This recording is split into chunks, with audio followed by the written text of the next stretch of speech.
So bad. No, it's terrible. You basically just mana ramp your opponent. What's the worst that can happen? Not super into trying the new games like that.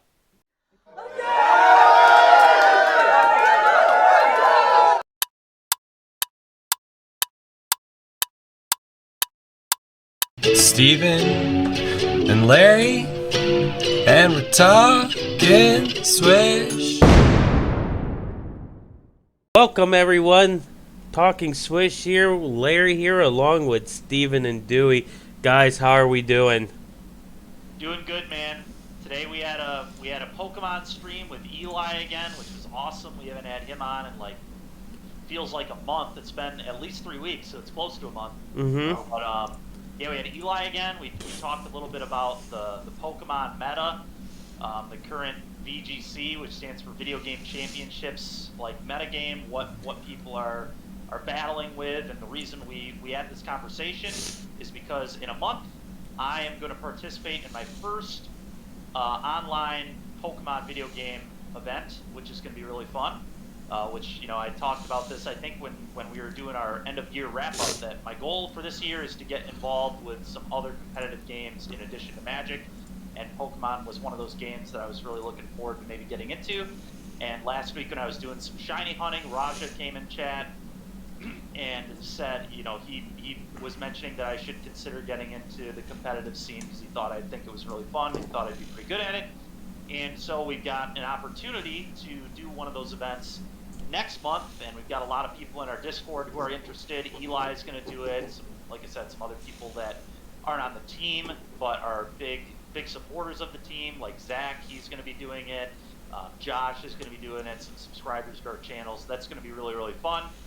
And it's a free event to enter. If anybody else has Pokemon Sword and Shield and is interested in entering this, you can enter it for free.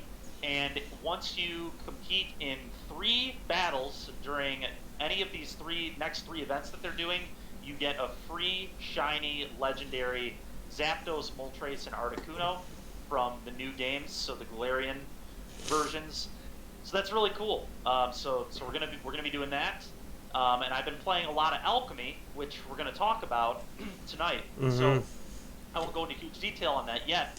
But I've been playing a lot of Alchemy, been having a lot of fun with it, and it's possible that I will be playing in an Alchemy event this weekend because NRG is doing they're starting their online qualifiers, or is that what they're called, you guys? I know you guys are the ones who pretty much told me about this. Yeah, they're 1K events, online 1Ks. Top 8 all gets into the qualifier weekend, and I believe first place gets an actual spot into the set championship.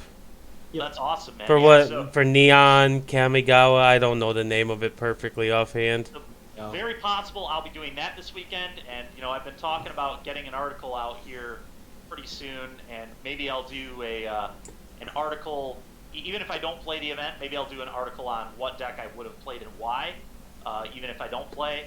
But meant to get an article out about the Arena Cube and just didn't get around to it, which is shame. At this point, Matt made a good point. He was like, well, it's probably not the best material now that the Arena Cube is going away in the next few days. So so I probably won't do that one anymore. It's not the most relevant, and we'll probably just do one on Alchemy instead. That makes a lot of sense. What you're gonna do? So that's what's been going on with me. Dewey, how about you? I had a pretty magic-filled weekend for Friday and Saturday, playing a lot of Alchemy as well. And then I did the Open, made day 2. And then had a very short run in day 2. We're gonna be going into your event in full detail. This could be, well, at least full detail for day 1. Day 2 probably not gonna be as full and detailed as we'd like, but But no, outside of that, had a good weekend. I got to go check out the DIA, the Detroit Institute of Art, for the first time. Oh, okay. Really cool. I used to raise money for them. Yeah, and it's apparently just free for anyone that's in the Tri-County area. Yep. If you're just a resident, you can just go there. Yeah, so that was cool. You know why we're able to do that, right? It's because of donations. And we can go into a whole spiel. Can I get you to donate to the Detroit Institute of Arts, my friend? I probably would, yeah. No, those kind of museums, I know Detroit Institute of Arts and Henry Ford all run through the same channel when it comes to donations, and those are very two big drawing points for the city. Yeah, You know? I'm a big believer in the arts in general. Mhm. So like, I love museums. and I think what is it? Canada. They made it to where all nature preserves or parks are completely free to anyone 17 and younger. So then they can also get interested. So like, you know, completely off topic for Magic, but like anything you can do to get people more interested in arts, in nature, in sciences, it's just so helpful. You know, we could be off topic for Magic. This doesn't say I'm talking Magic on the title.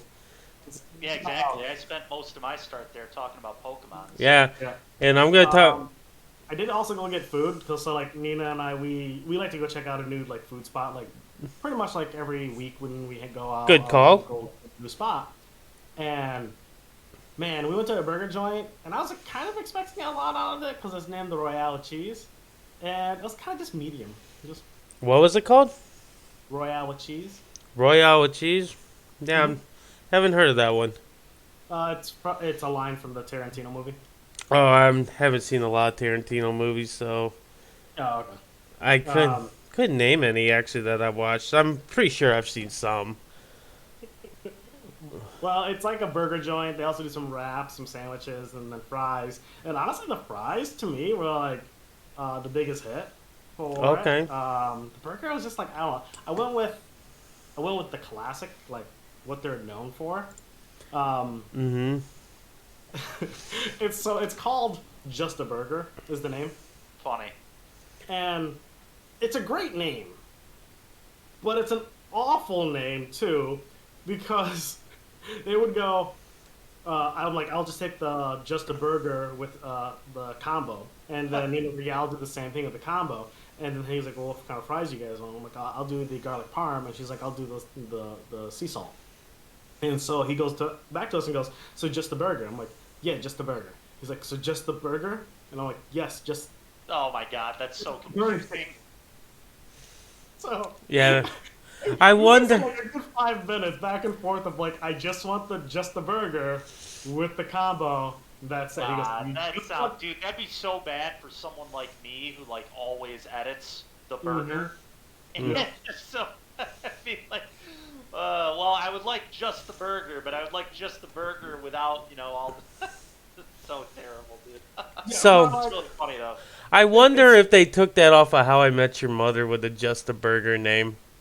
I don't know if you watched the show at all, Dewey, or not. I don't watch it. I feel like I should. Everybody loves it.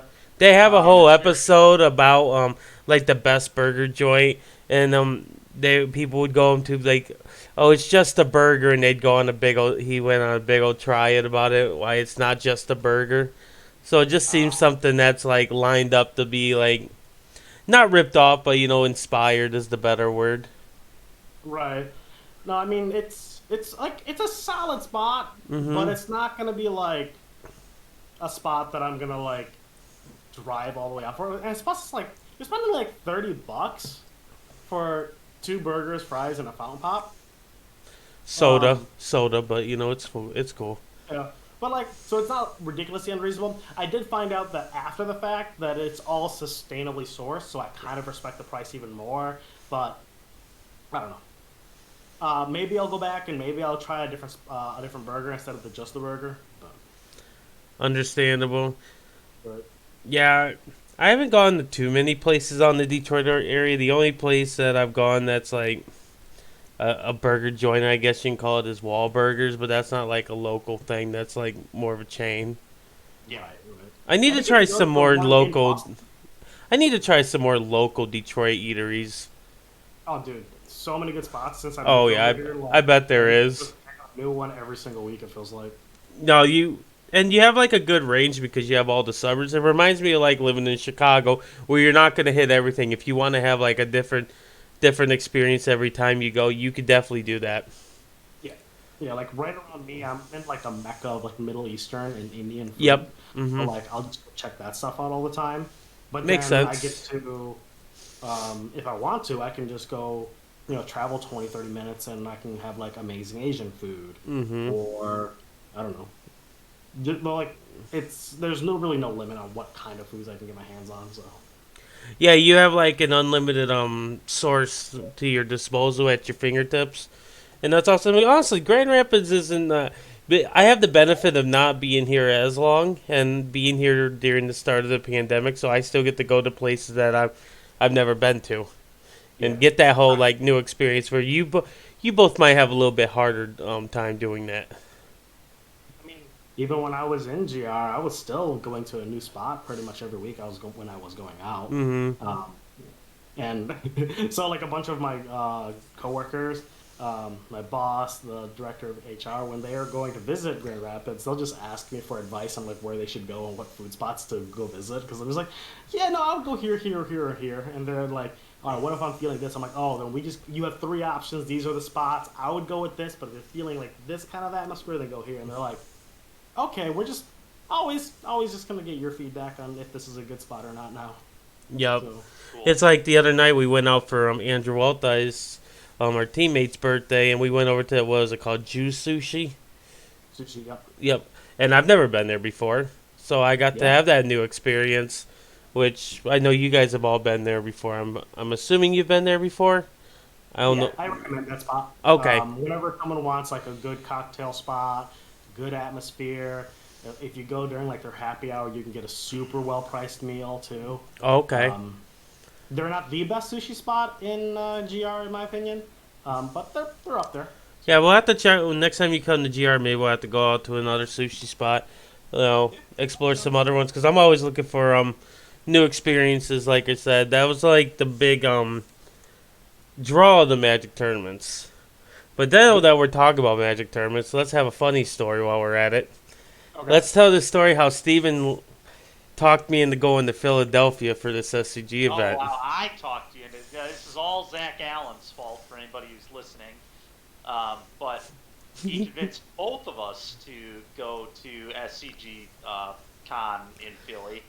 When was it? Was it Friday? I think it was How Friday. did you manage to do that? Because you know how Alan is. Dude, Alan always convinces me of just really quite often bad ideas, but sometimes I come up with bad ideas on my own. But a lot of times it involves Zach Allen convincing me of You guys are so against it. We, say? 1 week You guys ago, are so against it. I know. So here, let me tell you how the story was without Steven sending out these lies. All right. So I get added to this group chat. I'm at work, so I didn't get to take part of this very initial part of the group chat.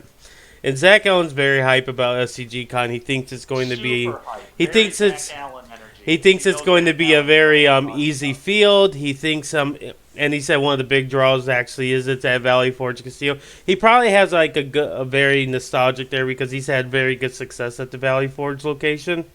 Not the location itself, obviously. No, well, I don't know. The SCG events are in the basement, so that's where he top 8'd some events. So maybe that's why he likes going there. I mean, the location isn't. Weren't you talking about how bad of a location it actually is? Oh, He's very excited about it. He is thrilled to go. No, I understand Zach's excited about the location because he's done well historically. I'm saying Larry has not liked that casino and says it's a very bad casino location-wise. Oh yeah, the casino itself sucks. They don't have they don't have poker anywhere in the building, which I don't understand how a casino cannot have poker. I don't understand it. It confuses me. But also, once you see, there's like a big old staircase that you go down. I don't know if you've been there or not, Dewey. But there's a big old staircase. It's a large staircase as you go down. When you look down, you just need to accept. Be like, all right, pull out your phone, message your friends, your family. Be like, if you don't hear from me, it's not because I'm no longer existing. It's because I'm going into the fourth dimension. Because there ain't no service in that basement. That basement is so bad. I don't even know how they ran coverage down there. Like, That's a good question. Yeah, it's a good like, question. because a lot of their stuff not all of it was ran through cords and stuff. Like, they had to have some wireless connectivity down there too because they have like laptops going through. I don't know what service they use, but man, whoever they use, people should like go with them because they're the best service in the world. Because that place, I think they could literally drop atomic bomb on the damn Philadelphia, and we'd be safe in that basement. That basement is protected. We know where to go. Yeah, run to the basement of the worst casino in America. God. And then the only food places is upstairs. There's like a little Dunkin' spot and everything, and the lines are so long because you're not only dealing with the Magic people, but you also got the patrons of the casino itself, because they couldn't find any other casino in the world that actually wasn't shitty. So they ended up at Valley Forge Casino for some reason. Right. I would drive from Philadelphia to New York City if I wanted to go and have entertainment before I'd go to Valley Forge Casino. That's how shitty it is. Such an impressive recommendation. Yeah. Yeah. But, so you go, Okay, so he wants, talked yeah. into this. Yeah, now that we got it out how bad Valley Forge Casino is. Mm-hmm. So, there's like a big chat, and I'm trying to catch up on this chat log, because Zach is all hype. He's like, yo, it's going to be a soft field. Dykman, let's go get this money. James says he's out because, to be blunt, he said some other things like insulting James, but I don't like to insult James. You know, I'm very, very kosher when it comes to James or Jamal. Yep. So he's pretty much saying James is a pussy. The audacity of Zach to say these things. The audacity. So James recommended he reach out to Dykman or myself, and I'm looking, and Steven. Within 10 minutes of getting that message, Alan literally had created a group chat with Larry and I, and was like, okay guys, here's what's happening, we're going, here's why we're going, we're going to make a bunch of money. Dude, the trip, okay, so the trip is going to cost like $300 to $400 easy. If we're being realistic and it's just us three, easily $300, $400 a head. That's a pretty long trip. It's not a free event, and we're going to get food. We're going to do all the normal things that you do on a Magic tournament, assuming that this event actually happens, obviously. But we're going to do all the normal stuff, and it's going to cost $300 to $400 a head, easy. Yeah. And you know, even if we spike these events, the prize payout's like not that good, right? Because aren't they're 10Ks, right? Mm-hmm. They're like couple 10Ks, right? Like, Yeah, they're two 10Ks. Yeah, a couple 10Ks. And what, getting first place in a 10K is like 2.5K tops. Yeah. That's if it's pretty top heavy, I assume. Mhm. I don't know for sure, but so like we pretty much we have to spike one of these like really hard. Like top 8ing like barely profits, because you probably get like 500 if you lose in top 8 tops. And that's like being ambitious. Generous. You might not get that much. Dewey might be looking it up right now. It's probably a good call. But anyway, we have to like spike one of these. And I'm coming off of 0-2ing F&M last night, and I'm just like, oh my god, dude. Oh my god. If that kind of BS happens, if Zach Allen convinces me to go to this event, and in round 1 I play against Grix's Shadow, and he goes, turn 1 Thoughtseize you, turn 2 Thoughtseize you, play a Shadow, turn 3 play another, or turn 3 play a second Death Shadow, and they're both like 7/7s, and I just draw 3 lands in a row and die, I'm going to be pretty pissed off. I'm not going to lie to you. I'm not going to be pleased if that happens. And then in round 2, I play against some Tron player, and I'm playing a deck that just can never beat Tron. Last night I was playing the 4-color, the 80-card version of Elementals, and that deck doesn't play Utopia Sprawl, so you just have no game plan against Tron. There is no plan. Your plan is hope they mulligan, and my opponent, funny enough, was the guy who gave me the deck, and he was also 0-1 because he did what Tron normally does and mulligan to 3 and mulligan to 4 and had non-functional hands and just died, because that's what Tron does literally 50% of the time. You either just mulligan and lose, or you have the nuts. And unfortunately, I received the nuts draws. My opponent literally both games, Kevin Adringa goes turn 1 Tron land, Expedition map, turn 2 second Tron land, Warping Whale your creature, play the 3rd Natty Tron piece, didn't even need to pop map either game, had the removal spell on turn 2 both games. I'm just like, this is frickin' unbelievable, dude. I can't even assemble Tron on turn 3 consistently, and he's got Tron on turn 3 plus the removal spell plus the Expedition map on turn 1. I'm just like, man, what is it like? But That's Tron life, dude. That is Tron life. Sometimes you mulligan to 3 and you just don't even get to play, and then next round you just go nuts. You have it, dude. You just carn him on turn 3, and just I don't know how the rest of his night went. I should message him and ask, but maybe he'll listen to the podcast here and he'll get back to me and let me know how his night finished. But dude, I mean, I played Tron. He coaxed me into playing Tron last week too, and I had the nuts in the first 2 rounds, and then in round 3, reality set in, and I had a turn 3 Thragtusk against Burn in game 3, but I was dead before I could even cast it. So, you know, and had I cast it, he had Skullcrack too. That's what he killed me with, was Skullcrack, before I could even play the Thragtusk. So, yeah, for those that wonder why I hate Tron, it's because I went Tron land, die to Burn.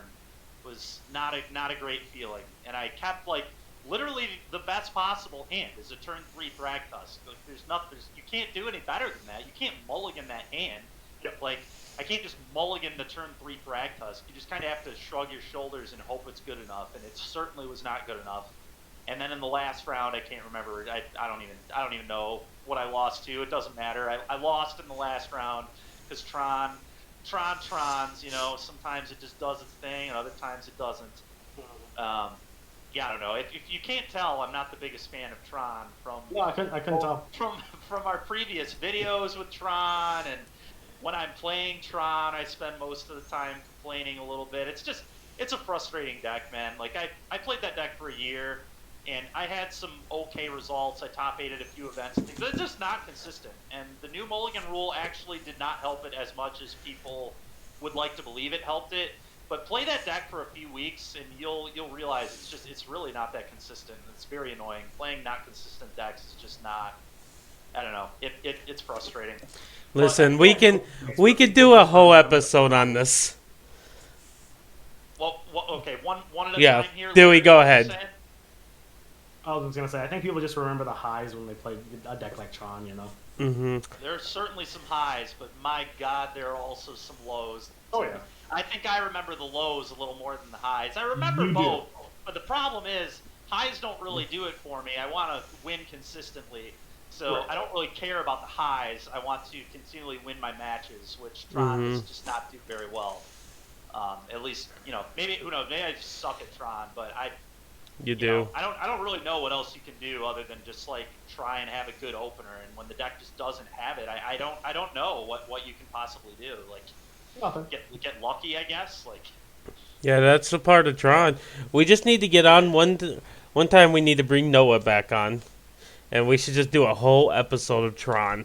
We should an go. episode of Tron, dude. We could do a week. We could talk about the bad parts of it. For a week. We could do some sample hands, and we could do the whole keeper mulligan like procedures. I think we could have a fun little episode. I won't be a part. I'm gonna take that week off and let you 3 mess with that episode because I ain't got any part of this. Yeah. I don't have a horse in this race. All 3 of you have played Tron. You've actually registered Tron lands at the tournament. Larry's not that guy. Too many times. Too many times. I played in the one side of it at the last SCG con, and I hated every second of it. Even when I won, I was so bored. Like, I wasn't even having fun playing. But not back on the SCG con, I pulled up the conversation with Zach. He set it up and how Steven volunteered me as well. I got the proof. Steven likes to delete messages on his half of the messenger. But I got the truth here. All right. So we're going through. I'm just going to summarize some of this. Paraphrase it. He's like, all right, Dykman, let's go to this event. 2 10Ks in a 2-day stretch. Gonna be soft. I'm trying to get paid. Steven's exact words like, getting paid does sound nice. I finally jump in. Because there was a lot of hate on James and stuff that I'll show James these messages to make him feel good about himself, but I won't bring it up here. I said, what's the date? A simple question. Literally 2 seconds it took Zach to post a picture. Oh yeah. Like, it took him literally 2 seconds. He's been ready to sending go. this to the world, dude. Everybody he's talked to, he's sent him this link. You know, he's talked to like 10 other people before us, at least, trying to get people to go to this. Yup. And he sent me this because I needed to know dates, and it was February 11th through the 13th. And they even had the events. It's like, there's Neon Dynasty pre-releases Saturdays, a 10K for Modern, a 10K for Legacy Sunday, and there's a Flesh and Blood event to be announced. And he's like, F yeah, Larry, because I was like, I'll check my work schedule, and I was like, maybe I could be convinced. That's where I'm at. Because at the time I'm working, I don't have a lot of time to like do research or anything like that. He said, fuck yeah, Larry, there's also a Flesh and Blood event there too. And Steven says, I'm about 100% sure it's a yes. But you're being your usual self of being convincing Alan.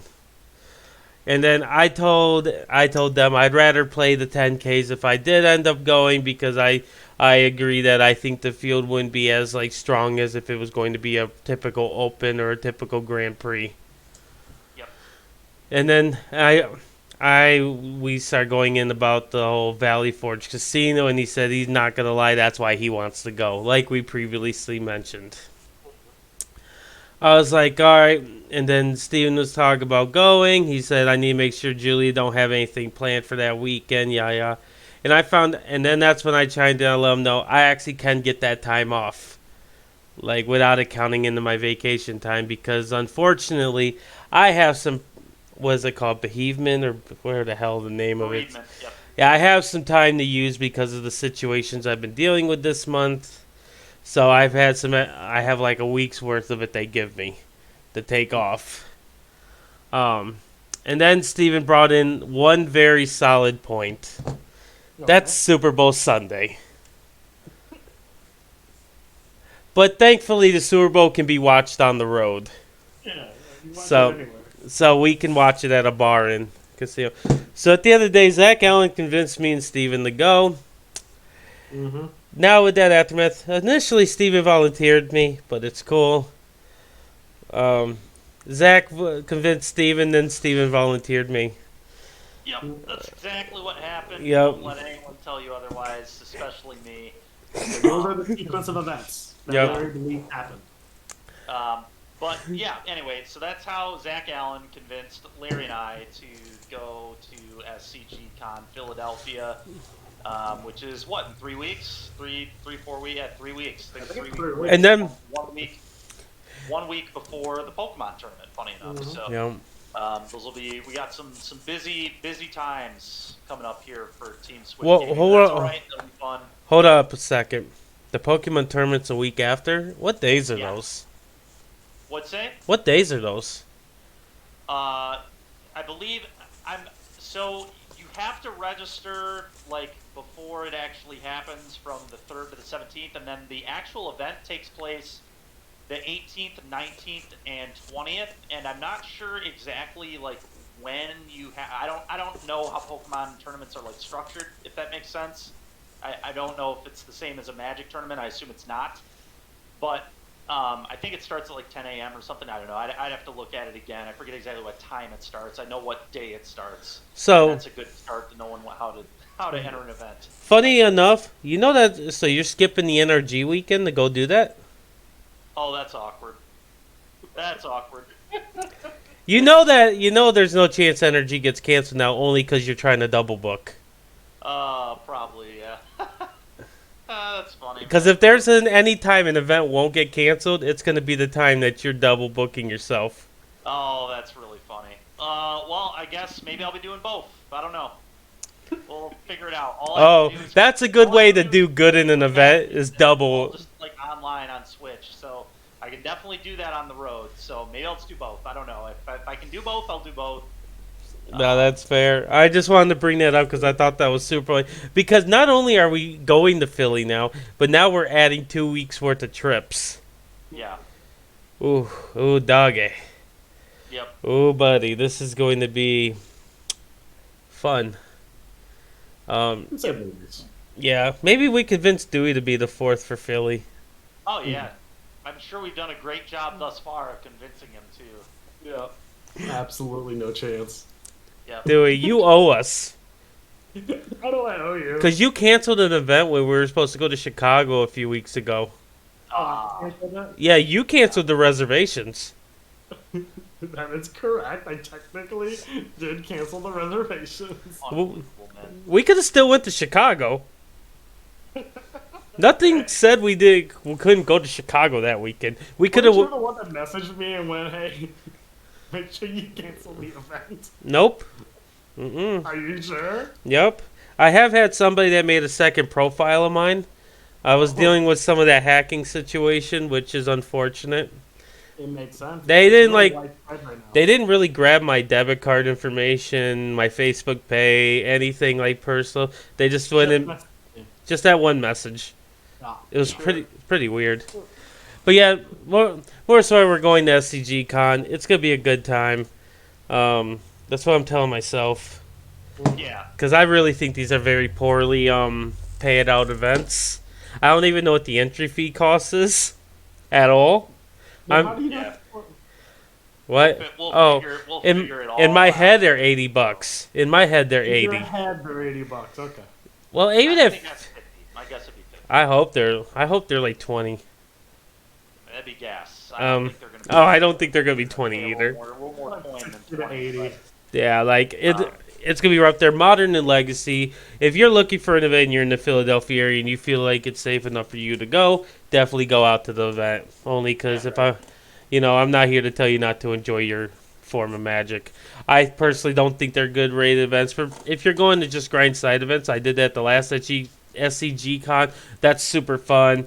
I think their prize wall system is dumb right now. How Flesh and Blood and Magic is separate makes no sense to me at all. Yeah.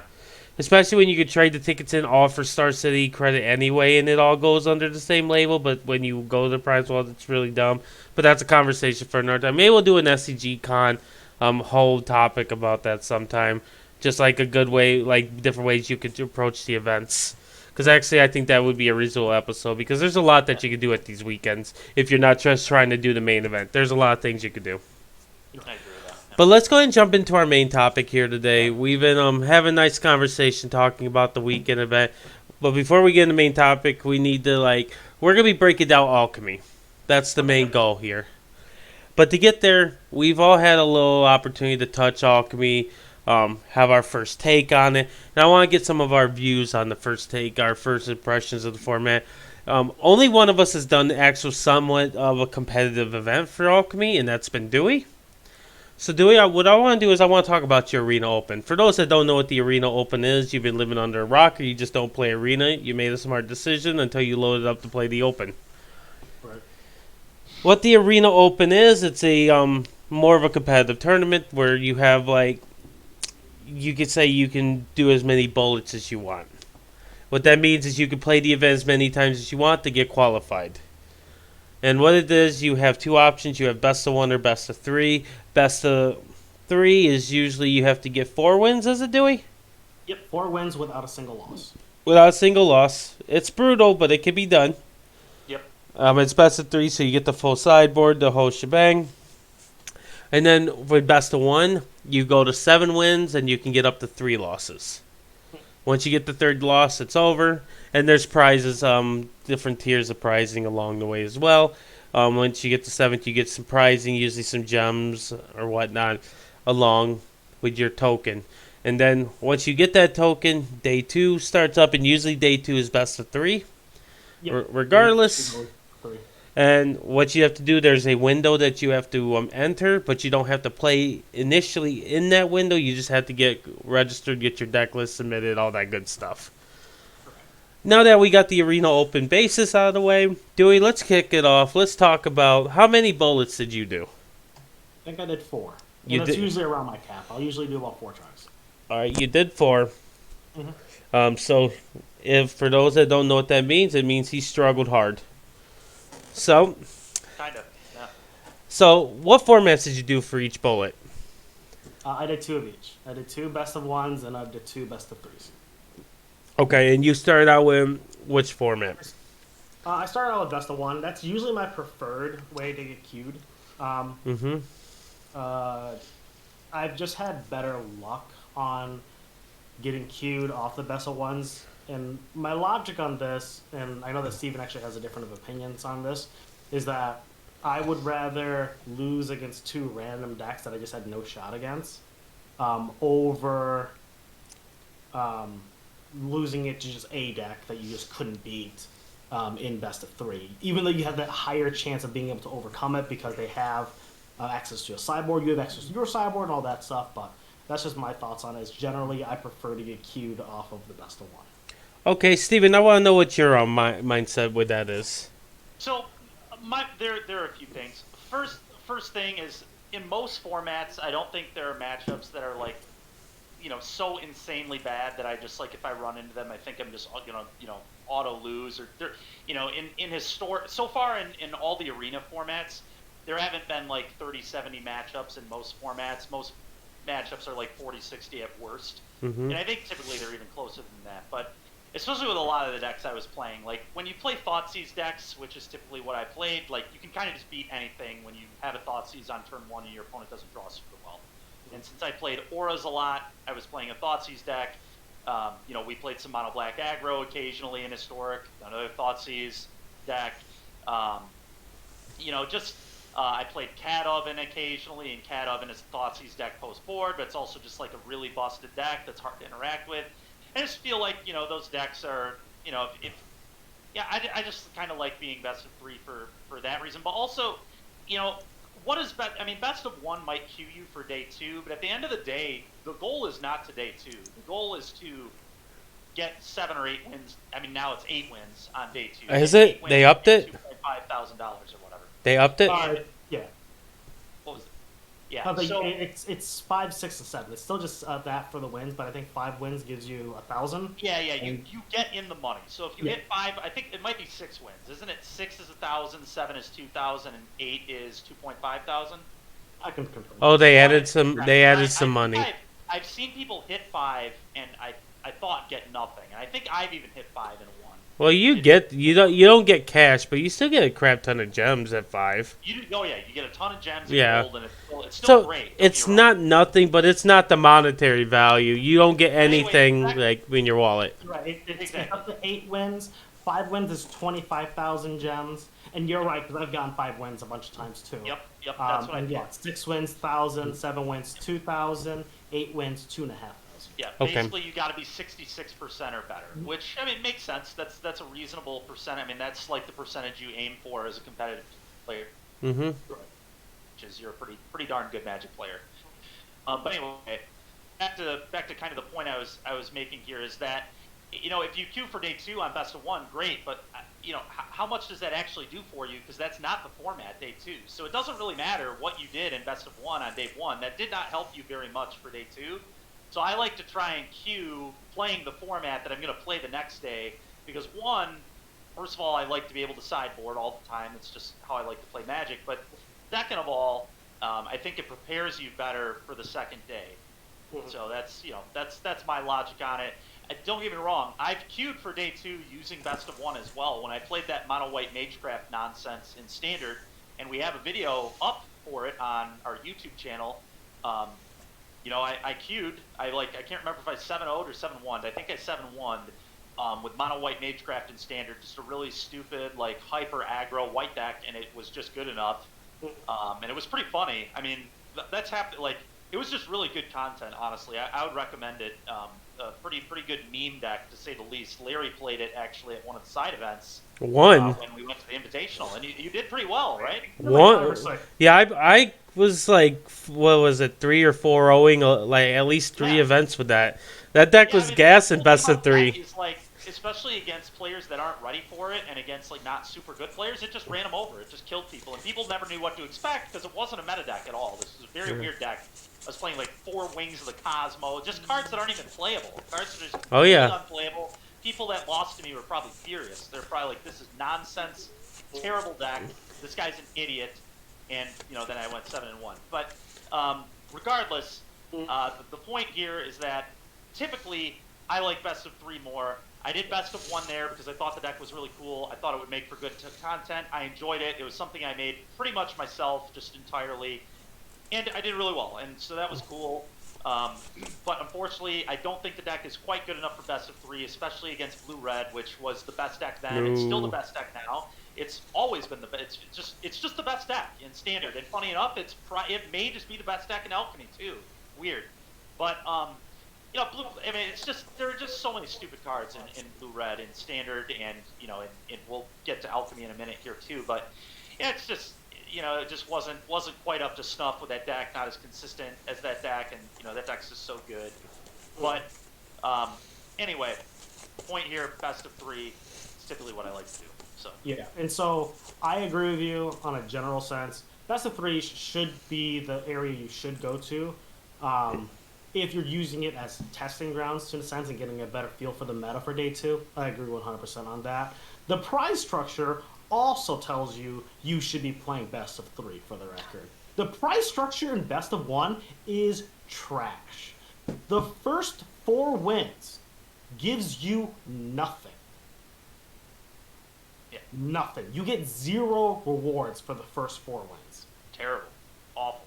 Yeah, I hate that. So then, after that, you then get 1,000 gems and then 2,500 gems. Okay? It's so brutal. You don't even get your money back at that point either, for the record. It costs you 5,000 gems for an entry, or 25,000 gold, okay? So you have to pay Best 2. of 3, yeah, and day 2. And best of 3, 1 win gives you 1,000. The second win gives you 3,000. 3 wins gives you 5,000. So you get your money back. And then the 4th win, you get that entry. Mm-hmm. So they definitely want you to play best of 1 because they designed it for that. But it's just like that. It's just how I have felt it, that it results in, for me, a higher chance of getting queued. But obviously the goal is to get queued for day 2 is still the first goal into making money. So, and then as far as the decks that I had played for it, I actually have this written down. I got there itself with the best of 1 pile. It was an Esper control pile. And I did fire off my other attempts with, I think started off with Boros Dragons. This is a conversation we've talked about to some extent here. There is value in figuring out what time of day you're playing and figuring out what people are playing as a result. The earlier on in the day you're playing, the more erratic the decks could be, the more wild things could be. People were trying things out. Later on in the day, people will not be.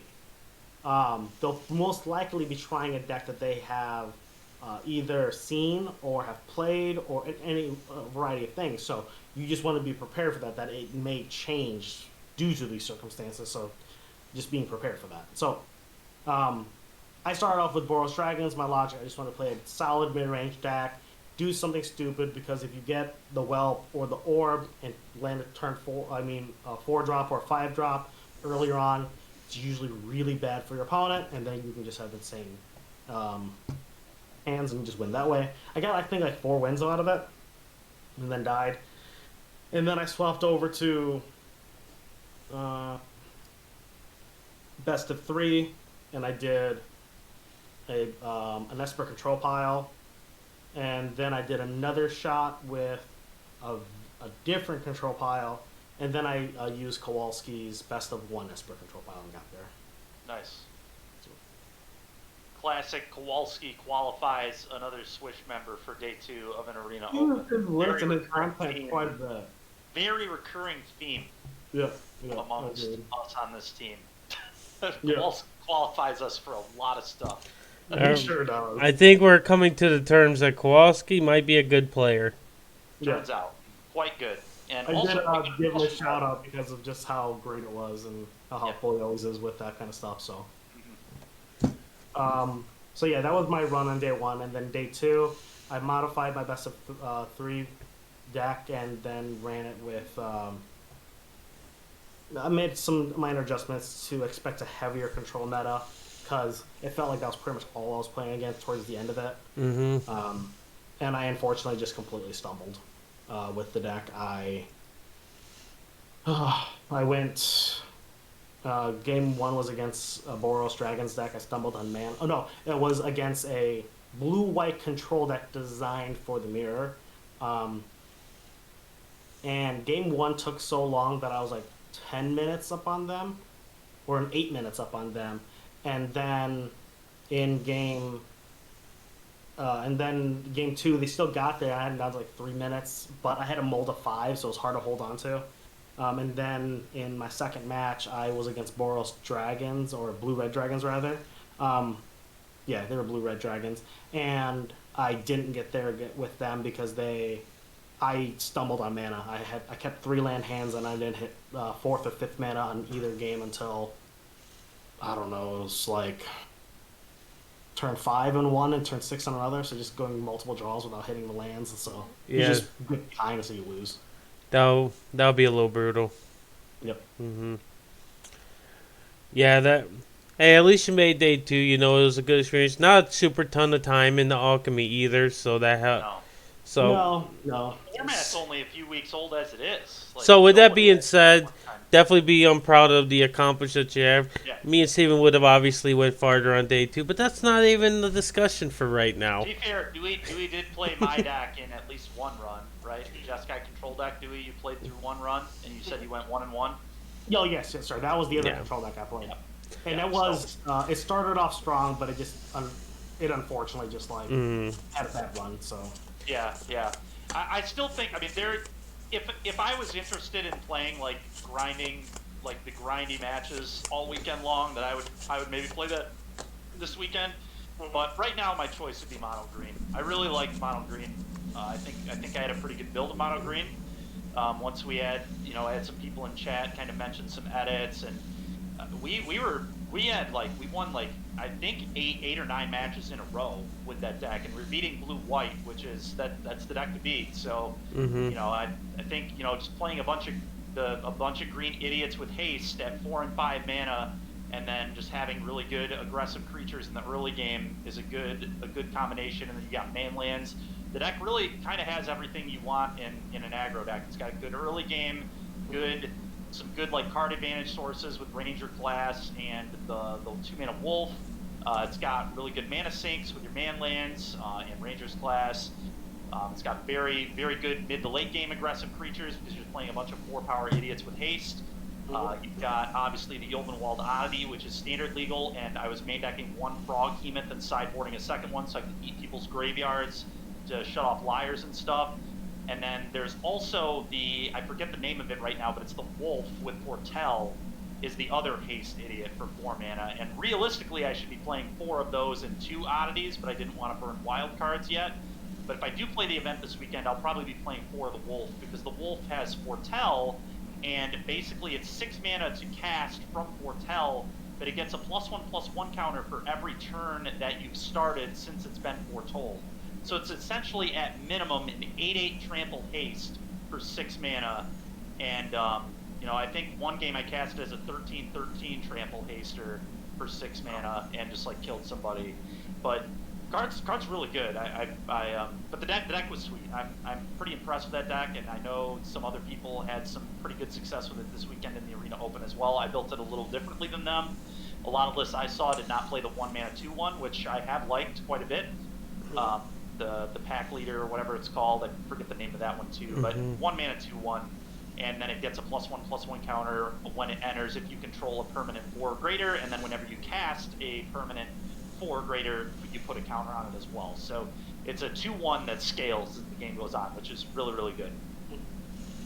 No, that's awesome. Yeah, I didn't know that you were playing any mono green. I know you've been very big on that discovery card. Yeah, Discover the formula is completely broken. We'll get into that in a moment. But this week on Monday, so yeah, yesterday, I spent pretty much the entire day just playing aggressive decks in Alchemy, because I wanted to see if we could kind of make something happen with an aggro deck, and mono green felt very strong. Very strong. So, well, what we're going to be doing today is we're just going to talk about all the cards that were nerfed in Alchemy. We're not going to go through every single card that was like introduced at this point. That makes sense, Maybe at a later episode we'll go through every single card to give our feedback, playable, unplayable. It'll be a good. We can do it again, like especially if I do play in the event this weekend. And Duy, do you have any plans to maybe play the event this weekend as well? Oh, you know me. It's Magic Weekend. Yeah. It's, So So assuming Dewey and I, if Dewey and I both play this event, it'll be a really good topic for next week too. To just continue talking about Alchemy. It's almost like it's a pretty hot topic right now because it's a pretty new format and it's got some relevance, and we know it's going to have relevance moving forward. Mm-hmm. So whether you like it or not, the format is relevant and it's here to stay. And you just kind of have to dive into it if you want to keep playing competitive Magic on Arena, and you take competitive Magic seriously. It's something you got to get into whether you like it or not.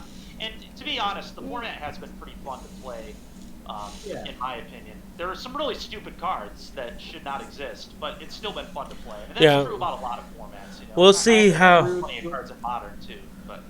Yeah, I agree with you. That's fun to play. And my issue with Alchemy has never been the design of it. It's the fact that they took the rebalancing, which we're going to look at here in a second. Yeah. I think that causes issues in a wide array of ways that we had talked about. So that's the only thing. Mm-hmm. Outside of that, yeah, I'll jam events regardless. Yeah. Hell, I'm still playing Historic, and I don't have any events going up just because I always enjoyed that format. Yep. Which I'll probably talk about that later, because I think I'm gonna start doing like some mono black studies again, just because I think it's time to like retouch that whole like when I made the last sideboard guide for that deck, because I think that's like I like Thaw Season Pressure. It's like what better things can you have? But no, talk about your Alchemy. Steven, you've been streaming, and Dewey, you've been actually touching the format. I've played Alchemy like back when they first got introduced. I was playing it that first week or whatnot. Yeah, I played a little bit with Steven online and stuff, and we were doing like some Omnath ramp and everything like that. So I haven't had as much experience like on more of a competitive aspect as both Dewey and yourself, because you've been playing a lot on stream this week. Let's start with Dewey. What's your first like initial like reaction or take on the Alchemy format on where it stands right now? Two things stood out to me. I was very much bothered by Wizards deciding not to nerf any cards if they had suspicions on cards being too strong already and they had data to back it up. Obviously, I wasn't really touching the format. I was busy with decathlon stuff that I was playing, so all those events, and then doing the Arena Cube, and then it was the holidays, so I didn't really touch the event. Mm-hmm. So I didn't have an idea what was going on with this meta. But if Wizards had data to support cards possibly needing a nerf or a buff, which is the intent of this format, is that you can make adjustments to the format before big events, and then making the statement, we will not be doing anything to this format for the next effectively 4 weeks, is kind of like a slap in the face to the intent behind the event. And saying that it's too short of a time period for players to get ready for an event, when historically that's always been the case. You've always been given 2 to 3 weeks when a new set drops and you have to go to a GP or an Open, or you have to go to when the Pro Tour was the Pro Tour, and you only had 2 or 3 weeks to get prepared for it. Like, I don't know. I was really annoyed by that, so that was an initial thing that I was bothered by. The format itself, it felt pretty good. There are some heavy outliers, though. If you're in a blue deck and you're not playing Discover, you're just asking to lose. That card is absurd. Like, every deck that did well, people were posting, had 2 to 3 copies of it in it. Maybe a 4th in the side on occasion, but it was stupid. So I just felt like blue was really, really strong. There was some mono black, black white, or Abzan piles using that new Sanguine card that you get the Blood Artist token and you get the blood triggers from it as well.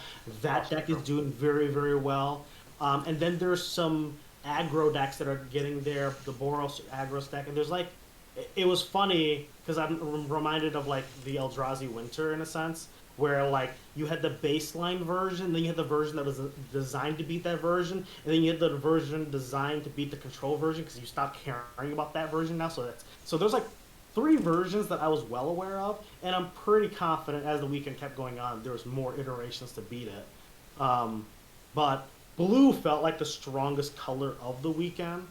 And it was apparent to me in day 2 when my first match was against an opponent that basically said, I don't really care about any aggro matchups. My deck is just designed to beat control, and it's designed to go infinitely. They had the counter spell to put 4 cards back into their deck. They had the witness card to take 4 cards, put it back into their deck, and they would just loop those cards over and over. Same black build. Yeah, and they went, so that's the build, and it made sense. It was just like, if you, this weekend, having the control deck to beat all the other control decks was a really good decision. Yep. So. Yeah, I haven't actually played any of the blue decks, so I can't give any I won't even say call it unbiased, any factual opinion on it right now because I don't have one. I know how good Discover can be. I've seen people play it. I know Steven's been super high, he designed the card. Just broken, man. That card's so broken. It's So ridiculous. let's get your little quick take real quick before we jump into breaking down some of these cards that were nerfed. Yeah. So, I mean, Discover the Formula is, I've said this on stream a few times. I think it's one of the best cards I've ever played with. It's so broken. The card is unbelievable. If you resolve 1 copy, you probably won the game. If you resolve 2 copies, you've almost certainly won the game. And at that point, you're just starting to mess with your opponent. It's kind of the whole playing with your food type of thing. It just gets completely ridiculous. And then you throw Liar into the mix, and it just is so stupid. So for those who don't know what it does, it's a 6-mana instant, and you seek 3 random spells from your deck. So it's always drawing you spells. Now, some of these decks do play spell lands, so sometimes you're still technically drawing the quote-unquote lands, but they're also spells, so you can use them that way too. But it also makes every card in your hand perpetually 1 less mana, which means not only are they 1 less mana in your hand for the rest of the game, they're also 1 less mana if they get bounced back to your hand. So in the case of Key to the Archive, one of the big things that these blue decks do is they divide by 0 their own keys and reset keys so they can play key again to tutor again. And that just gives you more fuel for Liar later in the game. Speaking of Liar, it's also 1 less mana perpetually in your graveyard. So if you get Liars going, the spells that you have discovered previously are 1 less, not only when you cast them from your hand, but also from your graveyard. And things just get completely out of control. I mean, I cast a Liar for 2 mana in one of my games. 2 mana Liar. 2 mana. 2 mana permanent Fast in Flames. And then all my other stuff was less mana too. I recast my Discover. I mean, it was just ridiculous. But Discover's completely broken. So you're in this format, you're either playing the blue decks, or like Dewey said, you're playing the blue decks to beat the blue decks with like I said, I believe it was the Sam Black iteration. That's the first person that I saw post about this build. It's possible someone else built it, but Sam Black was the first person that I saw publish it on social media, so that's who I'm going to give credit for it for now. So that's why I'm dubbing it as the Sam Black build. But he was playing, to be fair, I'm pretty sure in the post he said he literally threw the deck together before the event, no testing, and got 7 wins, just like first shot. Which, I mean, Sam Black's a great player, so it checks out. It makes sense. And then I think other people took his list and kind of, improved upon it or whatever. But it was that same type of idea. It was the looping, the never decking plan. It was the 3-mana Witness the Future or whatever, just like multiple Witness the Futures, and then now I think there are builds that are playing Devious Cover-Up. I didn't look hard enough at Sam Black's list to see if he was playing Devious Cover-Up, but regardless, that's kind of one way to build the control deck. There are also like the more streamlined ways to build it that weren't as targeted for the mirrors, but like Dewey said, being ready for the mirror this weekend was certainly good, especially on day 2. Because, like we're saying, it is almost certainly the best deck, or at least feels like the most powerful thing. And then, we've got, like we talked about, we've got these sweet Blood Artist decks, the Sanguine Brushstroke decks, which, for those that don't know what Sanguine Brushstroke does, it's a 3-mana enchantment that when it enters, you conjure a Blood Artist into play. So it's not a token, it's a real Blood Artist.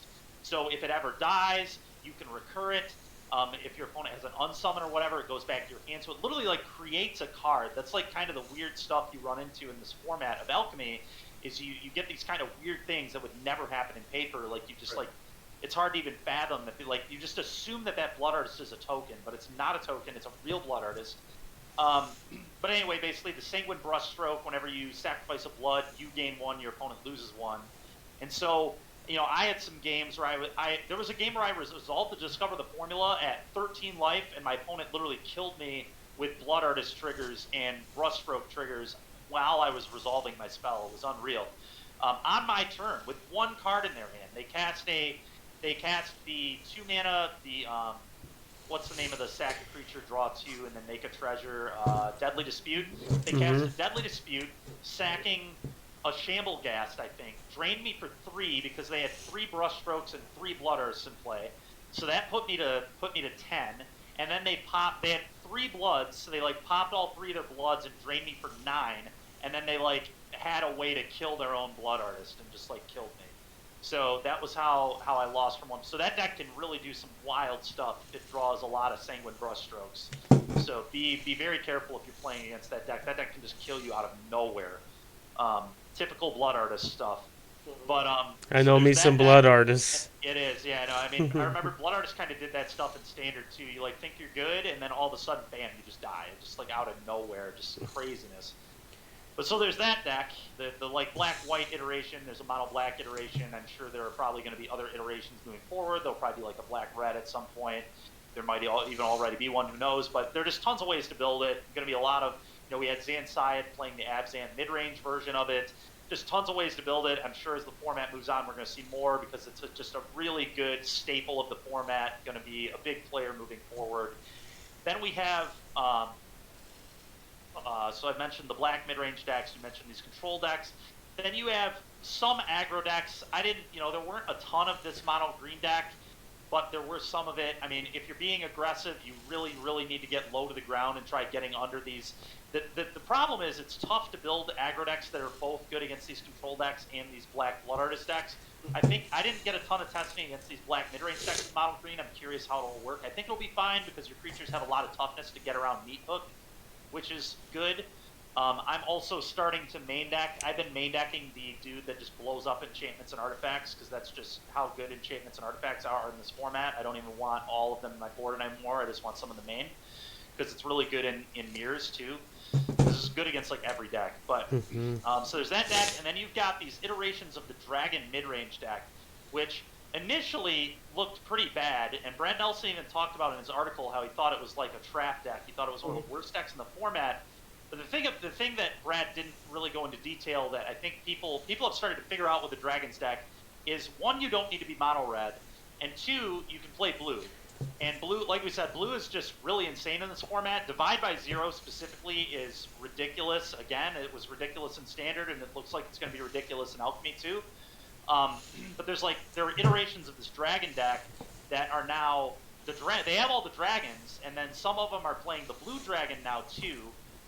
There are multiple variations. There's a Jeskai build that like doesn't play the blue dragon, and by blue dragon I mean either Galazeth Prismari. Some lists I've seen have been playing Prismari, and then there are some lists that are playing. I never know how to pronounce this card's name. I think it's Ilsarith or something. The double blue, 3 colorless 5/5 dragon that when it connects you draw a card, and then if your opponent has more cards than you or whatever, you draw cards equal to the difference or something. I forget exactly how that card's worded, but it's similar to that. You draw a card, and if you have less than 3, draw 3.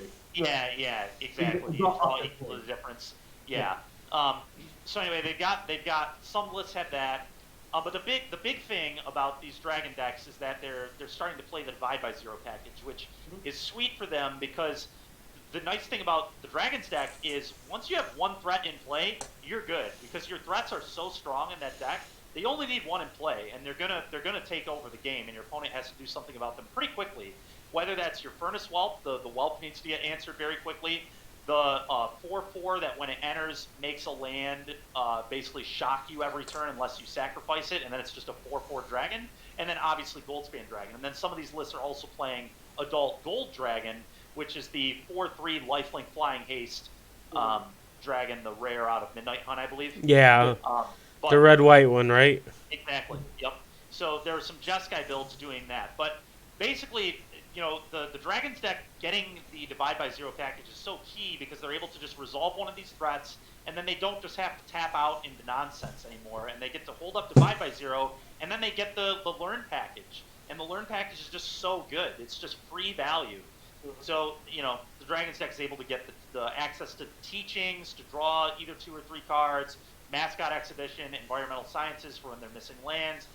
So, the Dragons deck, I think, although Brad was saying he thought it was super bad, I think, people have started to kind of take that mono red pile, which probably was pretty bad. I think Brad was correct about that. I think mono red at this point would just be a joke.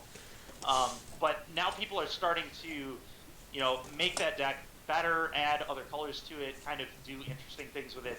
And I think Dragons is definitely going to stay a player in the format pretty much the whole way through, because the cards in it are very broken. I mean, there are some really stupid cards in the Dragons deck. The Whelp is obviously insane.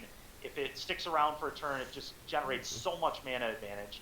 And then if the 4/4 that when it enters and makes a land shock is so stupid. If that card resolves and it resolves ahead of curve, that card is a huge problem for every deck in the format, but especially control decks, because control decks need their mana. So getting shocked by your land every turn really adds up, and it adds up quite quickly. But anyway, those are the four main archetypes in this format at the moment. And it's going to remain to be seen if we see many others, because they're all really, really good. So it's kind of hard to dethrone them. Mm-hmm. Yeah, Alchemy is it's an interesting format, and it's gonna be very interesting because I believed in the next set championship. I seen a lot of rumblings from different pro personalities and stuff about it being Alchemy, about them not banning some, which I think bans are probably a little premature personally. But again, I don't play the format, so it's hard for me to say if they are premature or not. But well, in a whole though, Alchemy just shouldn't get bans, right? That's what I was about to say as well. Why ban anything when you've set the precedent that you can just edit stuff? Yeah, I agree. That should be the new concept that's for this, how Vintage has restricted where not any other format has that. That could be their thing. They don't actually have to have a list. They're all right, we have made adjustments to this Magic the Gathering digital card. It's what other digital TCGs do. They only nerf cards. Do they? Yeah, that's the. I've never played any digital only. Yeah. Once in a while, a card gets so egregious that they either have to nerf it down to the ground, or they don't know what to do with it appropriately yet. So then they do ban it for the time being. Okay. But that makes other sense. than that, or something bugging out, they don't really ban cards. It defeats the purpose of why this format exists. Yeah. No, that's understandable. And yeah, I think it's gonna be interesting to see what the pros end up doing. It may be a one-horse race. We don't know. That's going to be determined. It could be a one-horse race that has a horrible conversion rate, and it turns out that it wasn't really in the race at all. Yeah. It's that Discover card could be the most overrated card out of all of them. I doubt it, but it could be. Right. Anything is possible once you start actually getting competitive events under our belt. Right. I will say, with what Steven was saying earlier regarding, you have to just play it. He's right. You don't really have a choice right now because Wizards is pushing it real hard. Everyone that wants to run events right now by them has to do a Alchemy event. Yep. And all their events right now are Alchemy events. So even if you wanted to do something else, there's no choice. If you want to play online, you're playing Alchemy. If you want to be able to give away a spot in the set championship and be working relationship, Jeff Hoogland is a prime example. He does not have the greatest relationship with Wizards of the Coast because he's very opinionated in what he believes is right, and he's running events with them now, and he's giving out his last Hooglandia event. The winner got the spot in the set championship. Oh, dude, we gotta start looking into those more then. If those really offer so let's say it's the same reason why we're doing the NRG event this weekend. It's because it's the set championship. Yep, that's essentially the PT now. Yep, right? That is essentially the PT. And honestly, you basically got money for showing up.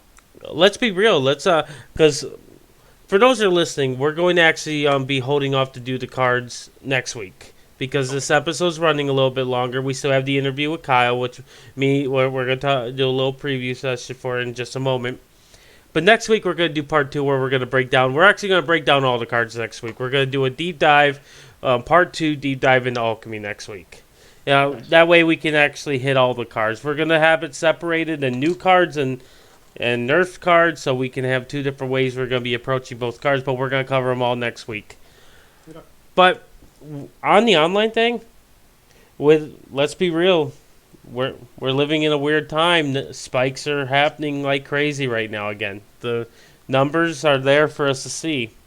I don't think paper events are going to be as sustainable as they were, let's say, 3 months ago because of this circumstance. If we're going to be having to do some online tournaments in the meantime until things can get down to a safer level, we're going to have to play Alchemy. We're going to have to play Historic. Yeah. It's going to be the thing. And so I think just being angry and not being I'm not playing because I don't like the concept isn't the solution right now. We just need to figure out, all right, what do we need to do for this format? Because let's be real, we're Magic players. We're going to complain. We're going to hate the idea first, but we're going to end up playing it. It's what we do. I mean, I think giving Wizards constructive criticism about why something's bad is always going to be correct. Yeah, and of why course. It's good is always going to be correct. There's a lot of positives and a lot of negatives. Oh yeah, so. and we're able to use this little platform, and we express our concerns on the constructive level. When we were talking about the pros and cons, we actually give reason. We don't just say it's trash. End of discussion. It's trash because. Yeah, we're here's trash and here's why and here's what we think would be a sweet way of approaching it, but it never does go that way. But that's fine, as long as we're expressing it. But yeah, like I said, next week we'll take a little deeper dive into the Alchemy cards. The reason we're trying to cut this portion of this episode short is because we're actually having an interview with the team from across the pond. It's over in Dewey's neck of the pond, and that's Team RIW. Don't know what ponds are. Very good player over on that side. Dewey's surrounded by a lot of good players, and the one we have coming off next week is Kyle Boggomos. I said next week, I'm thinking it's last week all over again.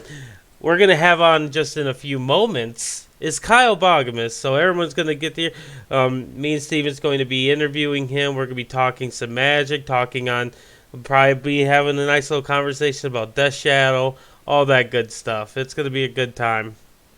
Definitely want to stay on for that, and we're looking to maybe getting the rest of the team RAW on here eventually as well, because Yep. we're over here on the west side, but across the pond, like I say, Team RAW be killing it. And Dewey hates it. He doesn't realize that there is a big old pond between Grand Rapids and Detroit. I mean, I'm sure there's one somewhere. Larry's probably correct. Yeah. There is a pond. Lansing has is a very big pond, actually. My friend fell through the ice in that pond before. Why? Because he just... little quick story. We were kids, skating around the ice because, it was thin ice because it's the first, beginning of winter. And our one friend decided, I'm going to go skate in the middle of the pond. And then he fell through the ice. Everyone but Larry went to go save him. Because Was he not good enough for you? I'm not going out there. What's it going to help if I'm in the pond with him? I have no faith in me being able to save someone. If it would have been me and him by myself, I would have told people how he was brave when I went back and told them the stories of him falling in. Oh my gosh. But no, we're definitely, Kyle Boggomos is going to be on very shortly. It's an interview with me and Steven. We're going to have some more coming on. Definitely check everything out next week. Alchemy Deep Dive. We're going to break down the rest of these cards. But without further ado, we're going to go ahead, jump into our interview with Kyle Boggomos. Until next week, Dewey, we will catch you next week. Have a good one. All right, welcome, Kyle. Talking Swish interview segment here today. For those that don't know, this is Kyle Boggomos, a player out of the east side of Michigan. I was going to say the west side out of Natural Habit. We've had your teammate Zach Allen on with us a few times. We also have had Connor on, and it's glad that you've been able to join it with us. Yeah, happy to be here. Thanks for having me. Oh, of course, I know you're very big around the Michigan area, always knocking us out of events. So, it's time that we brought you on here as well. So how you doing overall? It's been long overdue. Long overdue. Yeah, Yep. I've been doing well. You know, busy with work, but playing a surprisingly large amount of Magic at the same time. Cool, man. So, That's good. yeah, keeping busy. Can't stop your grind, right? You're still writing for Cool Stuff Inc. I am, yeah, yeah. I don't even know how many years I've been writing for them now. It's been a while, but yeah, still at it. Still having fun doing that. Yeah, I know you've been writing for them for a little bit because I used to be a telemarketer or call center rep, I guess it's called, for the state of Michigan Medicaid. And after 5 o'clock, everybody thought we were closed, so our calls would like drop down, and I'd read your articles like between calls. You and Jeff Hooglin is another person, Ali and Trazi, right, all writing for them. Yep. Not sure if the other two still write for Cool Stuff. I haven't been on there in a while. Yeah, I know Jim Davis. Yep, Jim Davis. Okay, nice. Yep, I used to read Jim Davis's like when they used to do the low release events for the arena, MTG Arena. They used to do like the early release for streamers, and he used to like write little write ups on that, Yeah. like his decks and how he like approached them. Yeah, I've always liked the Cool Stuff Inc. and I'm glad that you're still doing the whole thing over there. Oh yeah, yeah. Now, we usually ask this when we first kickstart these interviews. What first got you into Magic?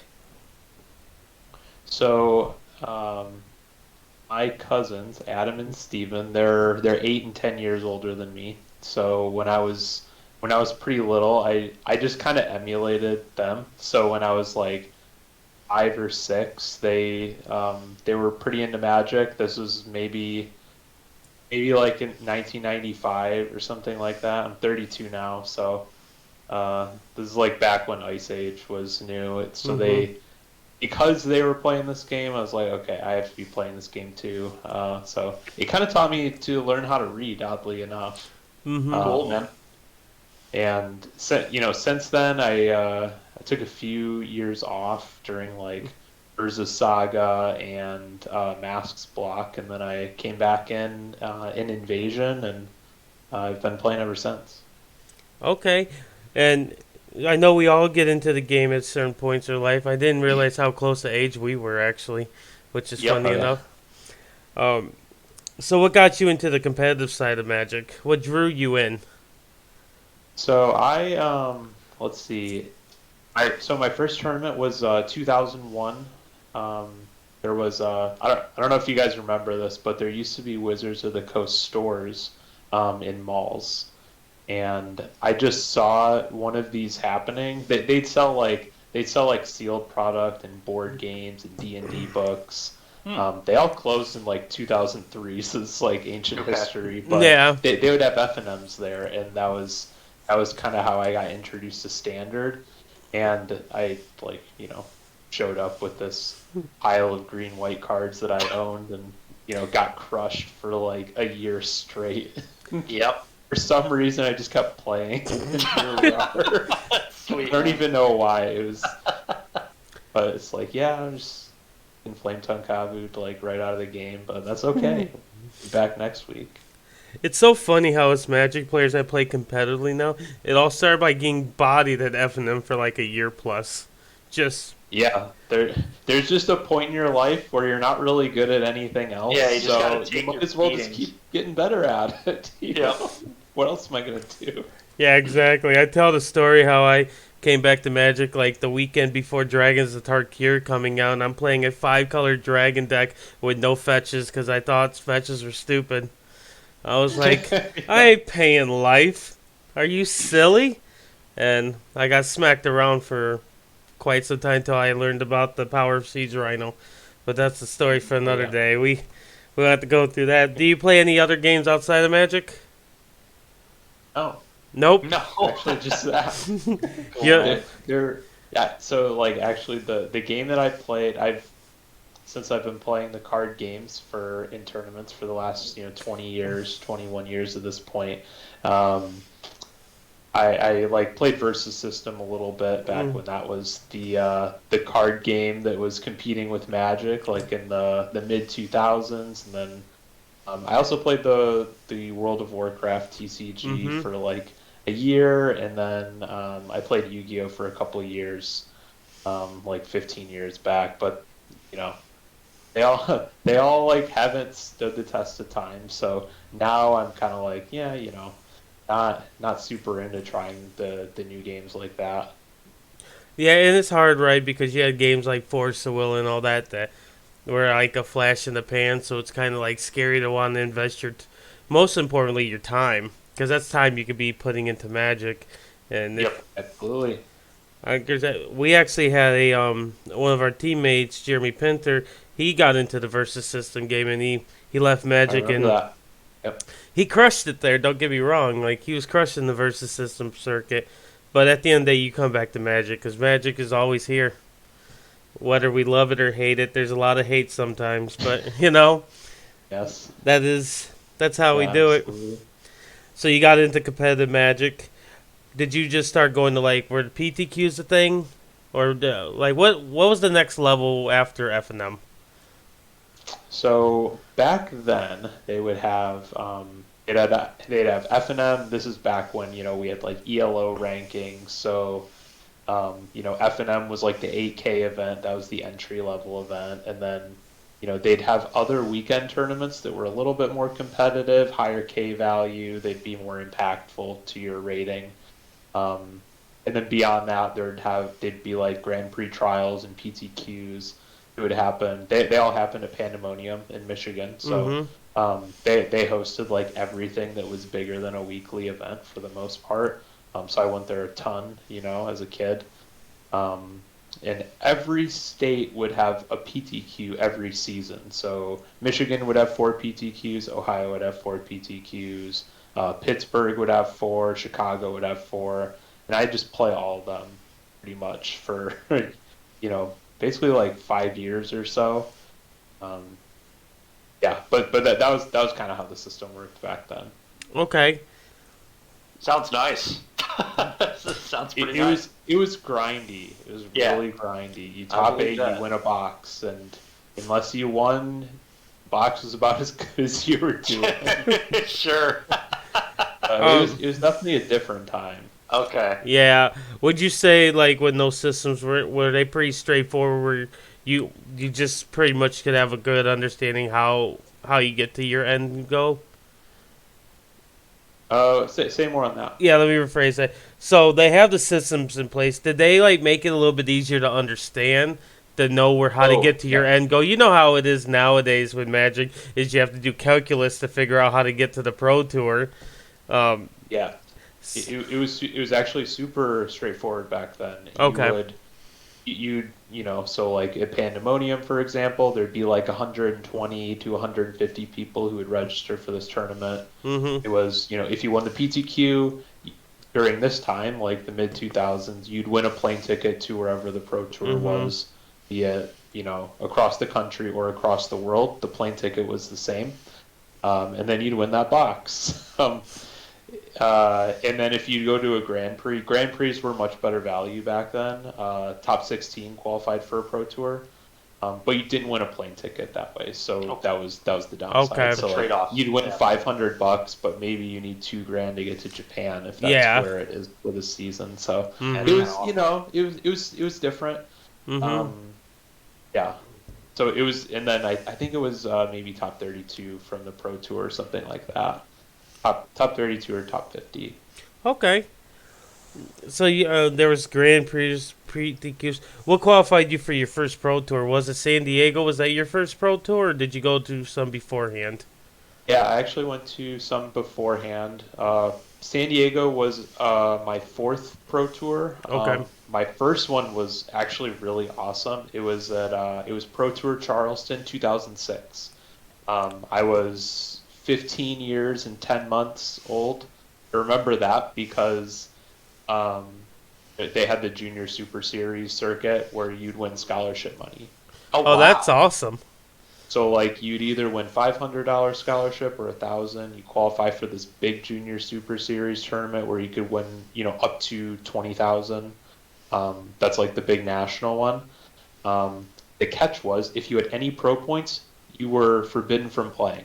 If you were 16 or older, also forbidden for playing. So all these kids, like around here, like Ari is a good example of someone my age who kind of followed the same track where we would not day two a Grand Prix because that would give you a pro point back then. And if you played a Pro Tour, also you get a pro point, so you can't play the JSS. So all these kids that were my age, we just didn't play any Pro Tours, and we didn't try until we were about to turn 16. And that was about the time where I happened to qualify for my first Pro Tour, right as that season was done. It's like, okay, I can give this a try now. Yeah. But that format was awesome. It was Team Unified Ravnica Block Constructed. Whoa. So It's a mouthful. yeah, it was. Yeah, so everyone had 3 different old school Ravnica. The Shocklands just came out. You have to build 3 decks, and it's unified, so you have to stack all 3 decks on top of each other, and they have to be tournament legal. So everyone got to play their own color identity. So we had like a Gruul deck, like a Dimir deck with like Dark Confidant, Dimir Cutpurse, and I played this deck that played Congregation at Dawn for 3 Simic Sky Swallowers. It was like a 6/6 flying trample hexproof card that was like the bomb of the block. But it was super fun. That was the only tournament that format existed. So Yeah. it's bittersweet. Unified Block Constructed. Yeah. That, I guess that could be good or bad, depending on how you view it. Yeah. It was like first Ravnica was like so different than basically every other set. Right. It was everyone who played during that time in Standard like remembers that time pretty fondly because you had a lot of different options. Right. Cool, man. So you went back 2006. You said that was in Charleston. Yeah, Charleston. Yep. Charleston. All right. But I want to talk to you a little bit about San Diego, but just a little fun fact: what's the farthest pro tour that you've been to? So I've been to 2 pro tours. So total, I've played 20 pro tours from 2006 to maybe 2017. I think the farthest has got to be Japan. I've been to Japan twice. Once in 2010, once in 2011, when I was like on the train. They had to stop in Japan both those years, which was awesome because Japan was not only I'm pretty sure it was the farthest, but also it was the most interesting place, outside the United States that I've been to. Yeah. Okay. What made it interesting? So can you speak any Japanese, or how did the language vary? How does that work? Is that tough, or? Yeah, it's so. Let's see. So of all the like the non-American or just far pro tours I've played in, I got like 2 in Japan, 2 in Paris, a few in Spain, Belgium, and Amsterdam. There's a language barrier in all those places, and it feels very isolating after like a week. Japan was actually the hardest because when you go to all those other places I named were like in Western Europe where English is fairly common. So yeah, they see that you try, and then they try to meet you halfway, and they speak English to you. So you have there's something there, but in Japan it's English is just definitely not as common. So someone just might not know, and you'll never have a conversation. And yeah, that's awkward. You're kind of like that would freak me out, honestly. That would make me very nervous. Going somewhere and not being able to communicate would be really, really awkward for me. To be fair, I would have like kind of ventured out on my own a lot more if I knew where I was and that I knew that it would be easy to get back. But that was not easy. That was a hard part. Thankfully, Yeah, in 2022, we have so many apps and everything that can assist us, and Yes, we could piggyback off of. But back when you went to Japan and stuff, it had to be way more difficult because how the reign of smartphones was just beginning, all at the beginning of the 2010s. It feels like. I don't remember the exact year that they started to gain the popularity, but I know it has to be around that range. Yeah, I just got a smartphone in 2010, and it wasn't easy to get internet outside of the U.S. if you lived in the U.S. You had to do a lot of coordinating with your cell phone carrier beforehand. Yeah, I just yeah. never did that. I was a kid. I just like whatever. Fun. I just kind of worked it out, but it would have been a lot easier in hindsight. Oh, I know that because we went to the last Grand Prix they had in Toronto. I've never been out the country before this event. Yes. I went with Yep. Ray and a couple other buddies from Lansing, and right when we got across the bridge, because I believe we went like through the Flynn area. I don't Yeah. remember the exact location, but we got into Canada and I had no cell phone reception at all. Yep. I had no service. I didn't know that your service, like, you have to get a special thing.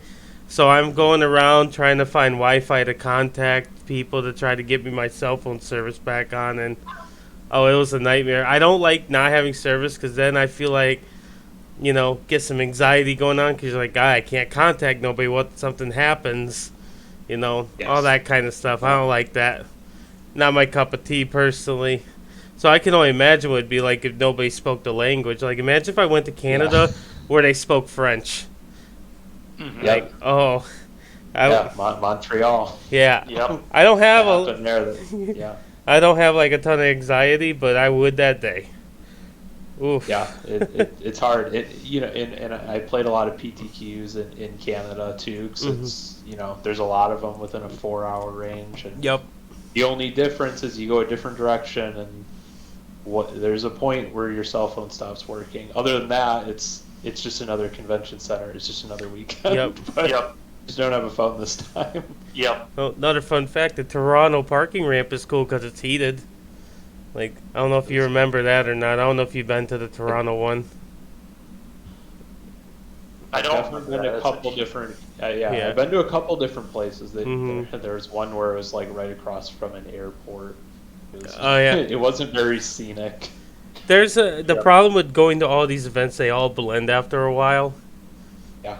Like, because we go to a lot of events, Yes. and There's convention centers to me. oh yeah, they're like your home away from home. So you went to 2010 PT San Diego, and this is where you had your best finish from when I was doing a little research today. This is where you got second place, and this was standard and obviously draft because that's how the Pro Tour system, up until recently, that's how the formats were. So what standard format was this? So that was World Wake was just released and just legal for standard. So that means Stoneforge Mystic is a new card in standard. Jason Mind Sculptor is a new card in standard.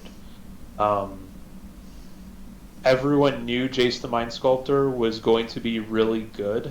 Like, that was like the chase rare as soon as it was spoiled. It's got 4 abilities. It's nuts. It's obviously a really strong card. But what people don't know is, how do you build around that card? Like, do you build blue-white control? Is it like a mid-range good stuff deck? So that part was, Pro Tours back then, when you start playing a constructed round, like round 1, like, everyone is so anxious because you don't know, like, back then, like, not every deck is known. It's not like Pro Tours now where everyone has a really good feel for what the format's going to look like. They know what the best deck is. They know it's going to be like 50% of the field. That is not how it works back then. No. No one talks to anyone about what deck they're going to play. There's a pretty high chance there's some deck that you've never seen before. And that new deck might break the format, or it might be people just getting too cute. Mm-hmm. So for this format, everyone knows Jund is the best deck, and I'm playing Jund, and sometimes it's the best deck coming in, and it's also the best deck exiting the event as well. And this was that case. Like, Jund was just the best thing to be doing. Bloodbraid Elf, right? Bloodbraid Elf into Blightning. You can Yep. Okay. Bloodbraid Elf into Sprouting Thrynax. You got the Tuminous Blast into Bloodbraid and any of that stuff. Oh yeah, I know Yeah. that because I have a couple buddies in Lansing, and they decided to build those Jund decks so they could play mirrors between rounds like Grand Prix and stuff. I don't know what's wrong with them, but I'm not familiar with the Tuminous Blast. What does that do? Oh, it is red, black, 3 for an instant. It deals 4 damage to a creature and has Cascade. It's an instant. Oh, wow. So it's a 5 mana Cascader that can cascade into Bloodbraid Elf, so you can That's do pretty sick. insane value chains if it happens to line up that way. That's Yeah. pretty sick. Okay. Obviously, Yeah. everything in the deck hits off of it, but there's probably not really a bad hit. Like everything usually, Not really. yeah. No. Usually, everything with hits effectively. You're gonna get an extra spell regardless. That's going to do something. Yeah. Back then, you just basically needed to watch out that there was maybe 2 creatures in play because you might cascade into Lightning Bolt and Terminate were the top removal spells in that format. Sure. And So you terminate just would have need been another thing to awkward. kill. Yeah, because Yeah, so it's just you just think of it as don't overcommit and you'll be okay. But that was definitely a big part of the mirror. right. Okay. So you played Jund. Do you remember? I know 2010 was a million years ago at this point, so I get it. It isn't perfect memory. Do you remember how what your record was after in the draft portion? Yeah, I was 5-1. 5-1. Nice. Yeah, so So World Wake was, like I said, World Wake was a new set. So it was 1 World Wake, 2 Zendikar. Zendikar was, if you ask people who played during that time, they will all say Zendikar was the most aggressive draft format they've ever played. Yeah, the thing that I've always heard about the format is if you're blocking, you're losing. If you're blocking, Yeah. you're losing, and that's all I know about it. So I assumed it was incredibly aggressive. It was, and I did the exact opposite. Okay. I actually drew every single game of that format, and I 3-0'd one draft, 2 on the other. The way I qualified for Pro Tour San Diego was a limited GP where it was all Zendikar sealed and then Zendikar draft day 2, and I got 9th on breaks, and like I mentioned, that's where top 16 qualified, so that's how I queued. Mm-hmm. And Nice. I also drew every single game of that tournament as well. I actually started out 11-0. I only lost to 2 people and then took an intentional draw into top 16 in the last round. But I lost to Yuya Watanabe and Brian Kibler. They're the Not too bad. Well, so the reason I'm pretty sure they beat me is because, I think they won the die roll against me, and they're like, "I'm gonna draw." Oh, please don't. What I know the heck? everyone thinks we're insane, but I So, feel like I'm at a huge disadvantage now. What was the secret? What was the secret to being? Was it just were you also an aggro deck, but you took the draw so you had more resources, and or were you like a mid-range control deck? I was primarily blue-white control. Okay. I try to be blue-white, and I prioritized this card called Scythe Tiger, Stonework Puma. It was just a 2/2 for 3 mana, and it was an artifact creature. And there were a lot of cards with Intimidate, and that's why blocking was so bad. There's like a 3/2 with Intimidate, a 2/1 with Landfall Intimidate, and the Puma just blocked it, and then you moved on with your Okay. life. And at some point, you would outclass them. But That's there unbelievable. weren't a lot of ways to block things with Intimidate unless you were red and black, but those colors were really aggressive. Mm-hmm. That's fine. So Man. it ended up playing. It was another case of there was just not as much information. I'm sure someone else would have figured it out if the tournament was today, but back then I just kind of got capitalized on doing something a little different. Yeah. And I'm glad. Yeah, I love hearing a story about another player who took the draw and had a lot of success. Because I like taking the draw sometimes too, and usually people call me a total idiot. They think I'm a maniac, but I don't know. There are definitely some matchups where I love to be on the draw, dude. Especially with hand hate spell decks. I love tearing people's hands apart on the draw. Oh yeah. Like back then though, that was also before any type of lenient mulligan. So if you just mulled Sure. a 6, you just drew 6 cards and 5. Yeah. So Yeah. I would kind of that was actually a big part of it was everyone Sure. played these aggressive decks and they're like, I'm gonna mulligan, and then you're just 2 cards up, but their 6 cards could be disjointed or their 5 cards. So you just get a lot of free wins. So it was that was the only reason it was really worth it. So if you were to Okay. replay the format, it wouldn't work out as well. And I actually I tried see. doing it. It was Yep. I was trying to recreate it when it was on Moto, and it just did not work. Okay. It's just not worth it with the new mulligan. Yeah, with the new mulligan, because at that time you didn't even get the scry, because the scry came way after that event. Oh yeah, it was prison rules. Oh yeah, we're on the streets. This thug Yeah. life. You just draw one less card. Oh yeah, I remember them Your days. hands suck in comparison. Oh yeah. You think Tron's miserable to play now? Play with that those kind of mulligan rules. That's when I played most of my Tron, dude. Yeah. Oh man, Yeah, it was tough back then. yeah, hardcore in the streets. Yeah, you got second place in that PT. So you went 5-1 in limited. Now, how was the top 8 structure at that point? Was it like the first of 3 wins, similar to how it was when before the Mythic Championship started up? I remember I used to watch Pro Tours. I believe it's the last Pro Tour I remember actually watching was when Elaboggan took it down, and I believe that one was best of 5, like first of 3, but best 3 out of 5, however you want to word it. Yes, this was best 3 out of 5 as well, and also before any top 8 seeding was ever a thing. So, I remember doing the die roll, playing each of those rounds.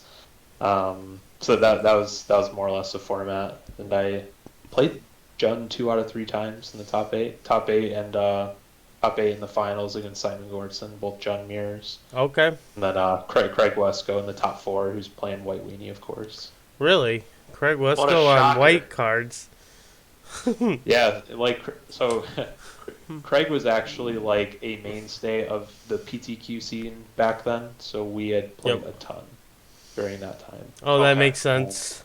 Because you probably run into like the same grinders, similar to how you nowadays. Before pre-2020, when you would go up and you would see these continuous like grinders from like your area and stuff, and I would imagine it'd probably be more intense because usually you're probably attending all the Chicago ones. Like you're on that full PT grind to get qualified for a pro tour like this. Yes, yeah. I was if I missed a PTQ in a 5-hour radius, I was probably not feeling well, or it was some kind of family function that I really couldn't get out of. Yep. That makes sense. So you took second. You said you lost to the Junmir, and this is hands down your best performance. I didn't write it on the notes that I gave you, but when I was doing further research, it also shows that you had a pretty good finish in Pro Tour Dragons of Tarkir. Yeah. So Pro Tour Dragons of Tarkir, that was 2015. That was, now they're naming the Pro Tours after the sets. So yeah, DTK, that's the new set, and I got 9th place on tie breaks. Oof. I've posted the standings before, so you mentioned that Pro Tour San Diego was a long time ago, but I will never forget it. I can tell you like 100 stories about that, right? I'll never forget that. Sure. Dragons Tarkir, I was so close to making the top 8. It was like 0.03% or something like that between me and the person who got 8th place. That's so brutal, man. It was it was weird because obviously to not have it be a clean cut in the top 8, that means you're 12-4 and you're in this tie-break skirmish because there were 16 rounds of Pro Tour back then. So usually that means one person gets in, everyone else is 12-3 or better and intentionally draws in the top 8. That's how it almost always works because there's about 400 people and the math always works out about the same. Mm-hmm. So there's only one person getting in. I was just barely on the outside looking in. But that one I played. I drafted blue-black control both times, and I went 6-0 in limited that time. Those are my only 2 5-1 or better in draft. In general, I'm way better at constructed than limited. So I've probably 14 or 13 unsuccessful limited portions that usually keeps me from making the top 8 or top 16. Sure. That makes sense. So those are your top 2 unfinishes for Pro Tours. Obviously, the 9th place is a bummer, but kudos to you for getting in that position, even having a shot to making top 8. Yeah. There's a point where I didn't even know I was even in the running. I was okay. I think I was like 5-3 day 1, and then I went 7-1 day 2. And I didn't expect my tiebreakers to even be that good. The guy, the guy who actually got, I forget his name. I think he was from the West Coast somewhere. He was like 13-0 or something, and then he intentionally drew 3 rounds in a row. I think that's how it would have had to work. Something like that, where he had just like an ungodly record and just drew a bunch. Sure. At the end, but like because of the draws, he functionally had a 12-4 record. Sure. So yeah, it was weird. Yeah, that sounds. Be in the running when you're like 5-3. This guy's 8-0 day 1. Yeah. Then he's 12-0. Yeah, that's nuts. If I was So 13, he almost drew himself out. Yeah, He was extremely close. When you're 13-0, people will ask you, be like, "Oh, what do you have to do to not make top 8?" Be like, "Oh, I found the way. The only possible way without actually losing." Yes. Yeah. Like, Nuts. that's called skill it right takes there. a while to lock yourself in. Yeah. Yeah, it does. And he had to be super stressed realizing what he did, because I would have been kicking that was myself. One of his first pro tours, Ooh. if memory serves. So I think he was just like, "Oh my god, what do I do here? This is weird." Did I just? You don't find yourself in that spot very often. Yeah. Yeah, for sure. Yeah. Did I just pump myself out of a top 8? That would have been so brutal. But we talk about the Pro Tours. Let's talk about some of your Grand Prix. I know when I did research, I found you had 3 that you had pretty good results at. And that was 2010 GPDC, Grand Prix Cincy in 2014, and then GP Indy in 2018. Do you remember your standings in each of those? Yeah, so GPDC, that was a weird one. There was, if memory serves, 1,912 players, which was, I believe, the largest North American Grand Prix ever at that time. And that was like a few months after I top-aided Pro Tour San Diego, so you have 3 buys on rating. That's back when it was much easier to obtain buys in GPs than it was, toward the end of it. So I had 3 buys. I was feeling confident. It was, what was the set after World Wake? It was with Gideon, Jura in it, and Spark Mage, Apprentice, I think. God, is that Rise the Eldrazi? Yes. Yeah. Rise was the new set, and I played like a blue-white tap-out deck. That deck was awesome. I think there was like 17 rounds of Swiss or something. This was back when this was before they were like, oh, sometimes we're gonna get 2,000 people. We need to have a plan that makes this tournament conclude at some point. So that tournament was 17 rounds? That's unreal. That's a lot of magic. Hard. And that's not even counting the top 8, the playoffs. Yeah, it's 20 rounds. If you make it to the finals, you literally play 20 rounds on the weekend. Yeah. That is, And you're playing a blue deck? It was blue-white. There were a lot of grindy rounds of that event. Jund was one of the best decks, so the blue-white versus Jund, that was the classic matchup of that tournament, and it took a while for sure. I bet. Well, I bet it did. Yeah, but 17. It was crazy there. But yeah, I ended up getting 4th. I lost to Owen Turdenwald, who was playing Jund at that time. Okay. And then there was 2014 Grand Prix Cincinnati. That was my only kind of premier level win. That was with Esper control. So another blue-white, more tap-out based deck. Those are my only 2 constructed GP top 8s. And the fun fact for those is Brad Nelson was in the top 8 of both of those tournaments. Both standard tournaments, because when he was like killing in standard. And we actually played the same deck in both those tournaments. So that's probably why I did well, because that means I probably had the right deck if Brad was also playing that deck. Yeah, because he was skilling it. What that means. Yeah, killing it at that time. Not saying that he doesn't kill it now, obviously. But at that time, he was really killing it. rising. Yeah. Yeah. He was already like player of the year in 2011. I was just about to ask that. Was this coming off, or was this getting ready to take his player of the year crown? Because I know that's where he became like the standard deck tuner, where he never really he didn't build decks, but he could tune a deck. He still can, obviously. I would thought he would have been on Jund, because I always picture like Jund style decks. Those mid range decks are his cup of tea.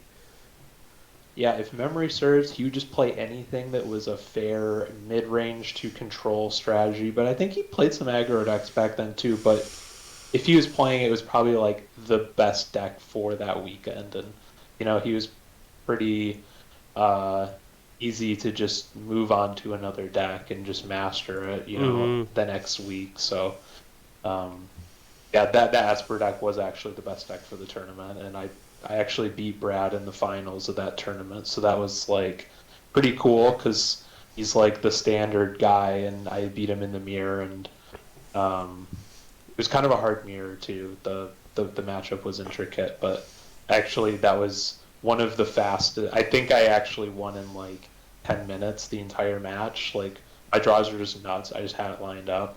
Sure. Which was. Yeah, didn't happen a lot in an Esper control mirror, but it's just like resolve Aetherling on like turn 7. Oh, good lord. Which was like the thing to do that like was unbeatable in that format. Yep. That makes sense. The coolest thing about that tournament though was there was a mono black devotion was kind of like the boogeyman of that format, and with Pack Rat and Thoughtseize and Mutavault, there was always a chance that they'd be splashing a color based on whatever temple they're playing.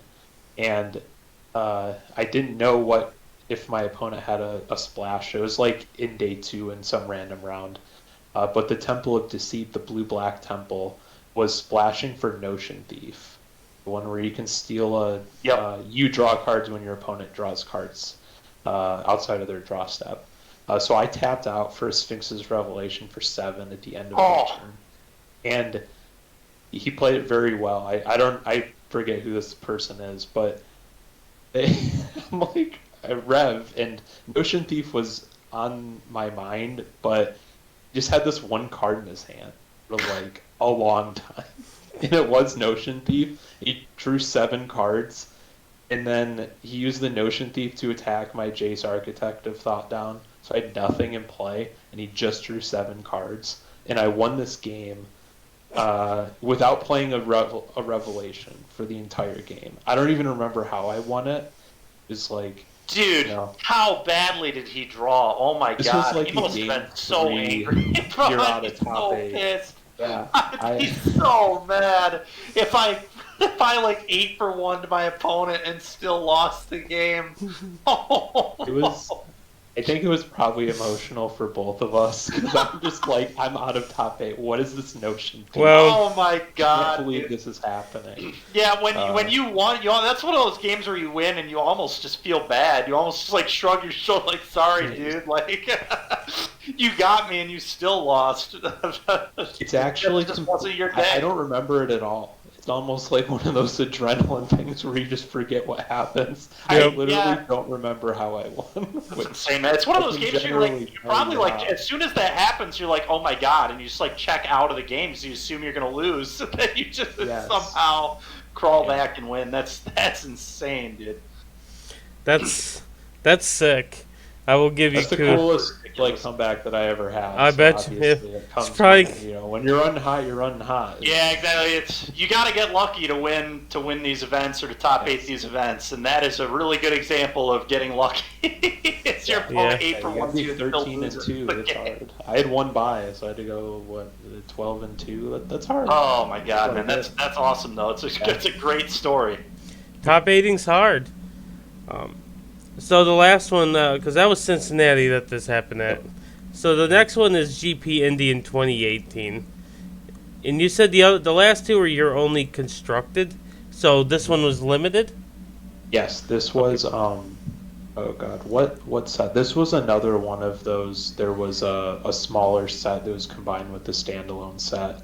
So it's one of those weird, like, it's more like fundamental draft and limit and sealed as opposed to like where it's like triple standalone sets. So it's really synergy based because you have all the same cards. So like you can, combine a lot of commons together to create a coherent archetype. This is just like a mishmash of aggro or control cards.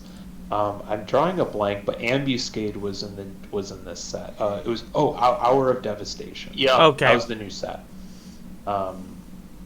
Everyone thought you would draft a 5-color pile, and I was doing exact opposite. I would draft some kind of Naya aggressive deck in every single draft. So I went 7-2. I had this really medium sealed deck, so I just kind of limped into day 2.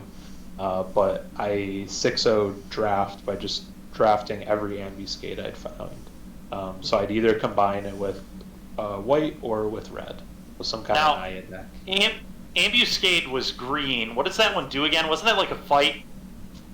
Yeah. So it's green 2 instant. Target creature you control gets +1/+0, and I believe it bites something. Yeah, that's what it was. Yeah. It was not a fight. It was a bite. Yep. Okay, I remember that card. Yeah. So it's just like a terminate. As long as you go like 2-drop into Ambuscade, you can curve. So I just took every 2-drop I found.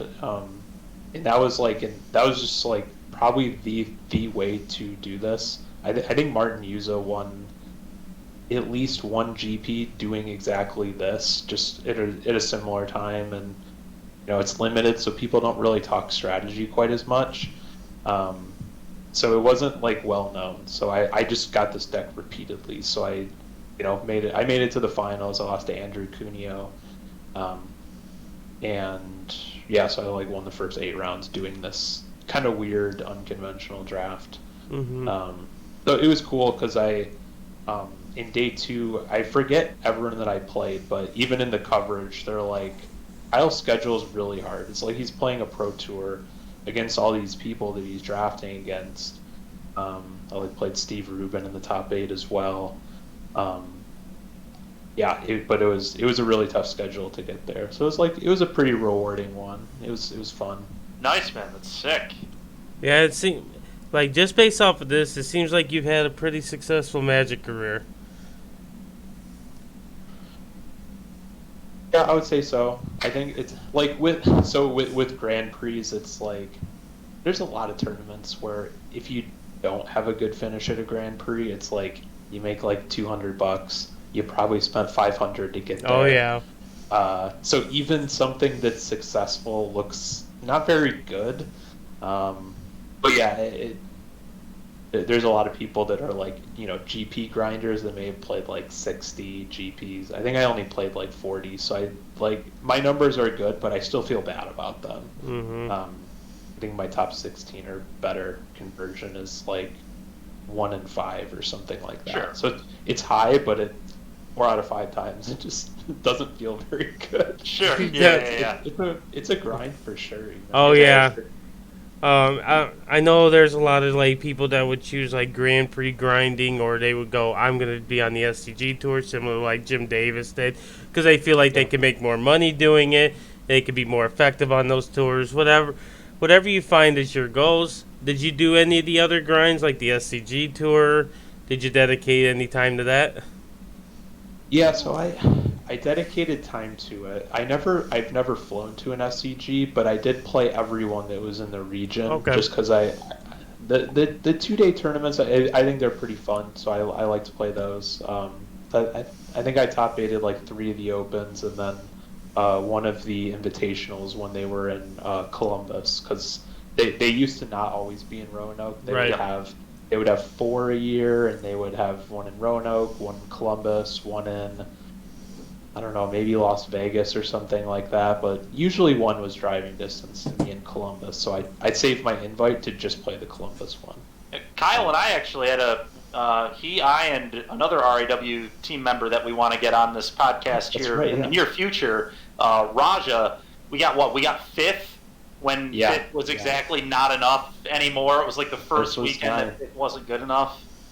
Yeah, because me, Max McVitie, and Marcus Luong top eighted a team tournament not too long before we got fifth and got bubbled out because they would cut to top eight of the team tournament.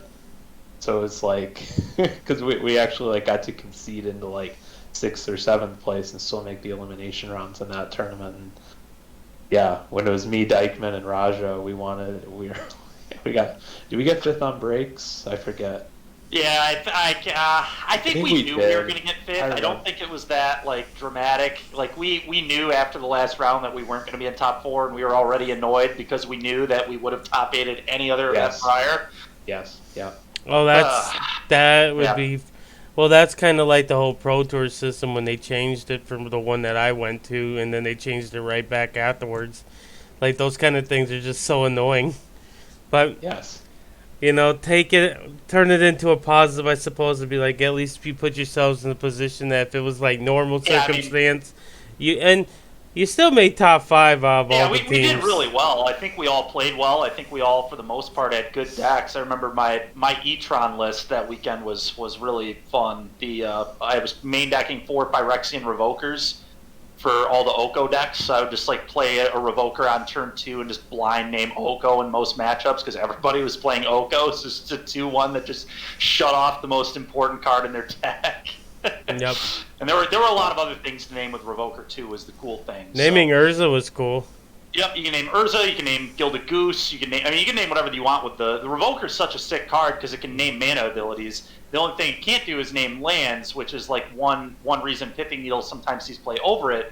But obviously the big problem with Needle is, one, it can't pressure people like Revoker can. And two, not naming, like, mana abilities are really important in Magic, so being able to name them is quite good. And, yep. You know, when you can't name, because those are half the abilities you want to shut off, it feels like, are mana abilities. So Revoker being able to shut those off is really, really key. It was always a big part of me being able to win green matchups with Death and Taxes in Modern, which is part of the reason I wanted to try it. I thought it would be pretty good, and it was pretty good that weekend. Yep. So. Kyle, I know you probably had a chance to see the Star City Games announcement that they're no longer doing the tour, but they're going to be doing just like SCG cons where it's going to be a couple 10Ks each day. What's your feeling about it?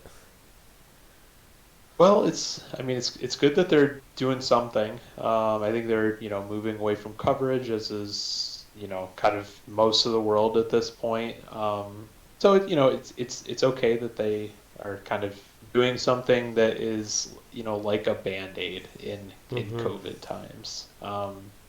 NRG's doing their own thing and they're actually doing coverage. They're being bold on that. I think it's and they're no one really talked about NRG like 3 years ago, so they're getting rewarded for what they're doing. So there's room for it. But I think each way is valid at this point. It's kind of like unknown risk. So it's okay that space isn't crowded right now. Right. So will you see yourself going to any of the SCG Console events? Are they all going to be in Roanoke? No, they're actually. There's going to be Indianapolis is in March. Right, yeah. And then I'm going with that. I'm teaming with Raja, and I don't know who the third is going to be. And then Philadelphia is going to be in a couple weeks. Too far. 10 hours. Listen, Alan couldn't convince you of that one, huh? He certainly convinced us. No one can convince me of doing that. I've driven to Philly twice. Never again. But can I interest you in Valley Forge Casino? I've never been there, but I know everyone speaks really highly of it. Oh, it's amazing. It's definitely the best venue I've ever been to. Don't listen to like this first hour that we recorded last night. We talked very highly of Valley Forge Casino for about 20 minutes. Very highly. Larry's favorite place in the world. Yep, very place. I love a casino that don't have poker. That is like my go-to every time. But no, Indy should be super fun. I ain't gonna lie, since we started to get paper tournaments back after the pandemic. Well, not after the pandemic, but when things started to open back up, we did some some team tournaments, and I've been having a good time playing them. And I definitely would be interested in playing some more team tournaments. Honestly, I think every event should have at least one. I just think they're a good time. Awesome. They're fun. They're fun. Are you doing any of the energy events? Yeah, I am teaming with Adam, Washburn, Moses, and Piper Powell in the upcoming team event. Okay. Piper's Unlimited. Adam's likely going to be on Legacy because he's been crushing with lands. Yep. And I'm going to play something destroying with probably. lands. Oh yeah, he's been killing it. Adam's a really good player. I've known of Adam for quite some time. He kills it with Amulet Tie, and he's been doing really good with lands. I'm thinking he likes the land strategies. You know, He enjoys land. Yeah. He likes to show how powerful these land drops really can be. Well, I wish you guys luck in that. I know we mentioned this earlier that you're still writing for Cool Stuff Inc. What day does your articles usually drop? They usually drop on Thursday. I don't write every week, but I try to. If work's crazy, I just take a week off. I don't force it. That's smart. Makes sense. I respect that. You know, I know Zach is very big in for the RIW. I guess we can call it the number one channel they got called Making Magic Happen. He's worked very hard to get that going. Do you do any content with him for that? Yes, I do. Nothing regular. It's just kind of like, if I have a deck that I think is sweet, we'll play it on that channel. And I've been sponsored by RIW since 2006. Oh man. So, that's like kind of that's the place to play. Michigan, that's like kind of, that's the home of a lot of like fantastic players. So Brian DeMars, you guys, Chapin, like, right? yeah. Matt Chapin, Ari Lax, Corey Corey Burkhart, Corey B. Yep. Corey Burkhart. The last paper Michael Jacob, yeah. The last paper PT winner. Let's not forget that. Yeah, you guys, you definitely have. Is Max Mavady a part of you guys too? Yeah. Yep, thought so. When we were talking earlier, I was a little fuzzy on if he was actually a part of RAW or he just like worked with you guys. Like I couldn't remember. Yeah. But yeah, you guys have a great lineup over there. Obviously, Zach, we know Zach and your core people that go to. Oh yeah. It seems like you three are like the core that go to, and Connor go to the most events. Yeah, I mean we've definitely been coming out strong during the COVID times. Mm-hmm. Yeah, I mean there's a lot of people that are also like since 06. That's a long time. That's many years at this point. So there's a lot of people who have moved away that that are affiliated that. Like Ari and DJ and Pat. So right. Yeah, as far as that's concerned, yeah, like me, Connor, Zach, Raja, we've been playing a lot for sure. Yep. Hey, we've also been able to all take part of DraftCon with Zach too. All them good times. Yeah. They're always fun. Where can people find you on Twitter? I am at Boggemes. Boggemes? Boggemes, yeah. That's nice. I like that. Yeah, nice. I know you do talk a lot of deck tech on there. I know that for a fact. Love talk. Yeah. So if people want some good information, I definitely suggest sending over. But Kyle, we appreciate you coming on, taking some time to talk with us. One last thing we like to do at every interview is we like to ask the Magic players if you could make a Mount Rushmore Magic cards that mean to you, like whether they're iconic, the best, or whatnot. What would be on your Mount Rushmore for Magic? Okay, so I'm getting 4 here. Is that right? Yep. All right. Spell Queller. That's definitely on there. I've played many tournaments with that in Standard and Modern, so it's not quite up to snuff these days, but that's definitely on my Mount Rushmore. The next ones are a lot harder. I'm gonna go with Stoneforge Mystic. I played Stoneforge a ton. How about Rainbow Veil? Fallen Empire. What does that one do? I don't even know. Oh, all right. But it was the first rare of the first pack I ever opened. Okay, fair. Don't worry, you So go that's ahead and going on. continue. I will find the verbatim. It's some land that I'm sure is completely unplayable. Pause. I got this, guys. All right, It's here add we go. 1 mana of any color. An opponent gains control of Rainbow Veil at the beginning of the next end step.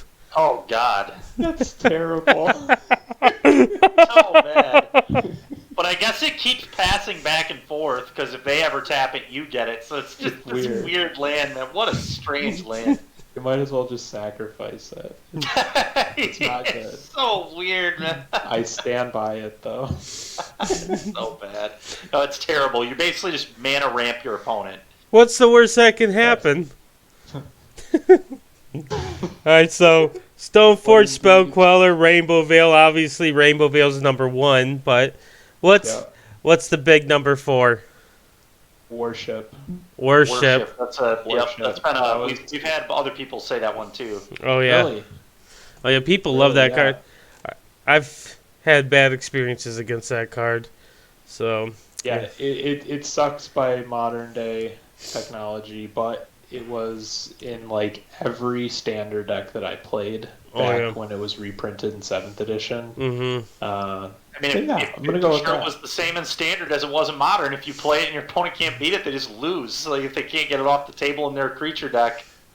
Yeah. A lot of GGs. people would just play Worship and have no recourse. The opponent also played a Worship, and things just never happened. But How many cards you got left in your deck?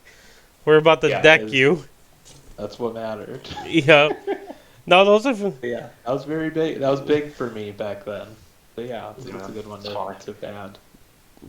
Well, those are some sweet cards for anybody that's interested. TCG Player has a ton of Rainbow Veil in stock. Get yours Get 'em while they're now. hot. We're specking on it, guys. It's on the Mount Rushmore. It's all up from here. Man, oh man. But no, that's going to conclude this week's episode. Again, Kyle, we thank you for coming on. We'll look forward to some more articles, and we'll probably be running into each other at these upcoming events. We got, whether it's the NRG events, SCG Indianapolis, or even some of these like 1K and beyond. I know there's a Legacy 1K we have some teammates going to over at Upkeep this week. Yep, on Sunday. I'll be there. Nice. I'm not sure if I'm going to be there myself. I haven't made the decision on that. But I know we have some teammates that should be super fun. Legacy is always a good time. And plus, Upkeep's a great store. If you're in the Howley area, anybody listening, definitely stop in Upkeep. Chris is awesome. Everyone there that works there is awesome. They'll definitely help you out. But yeah, we'll definitely wish you luck. And hopefully you take it down this Sunday. I hope so. All right. But for those who are listening, this has been Talk Swish, and we'll catch you later.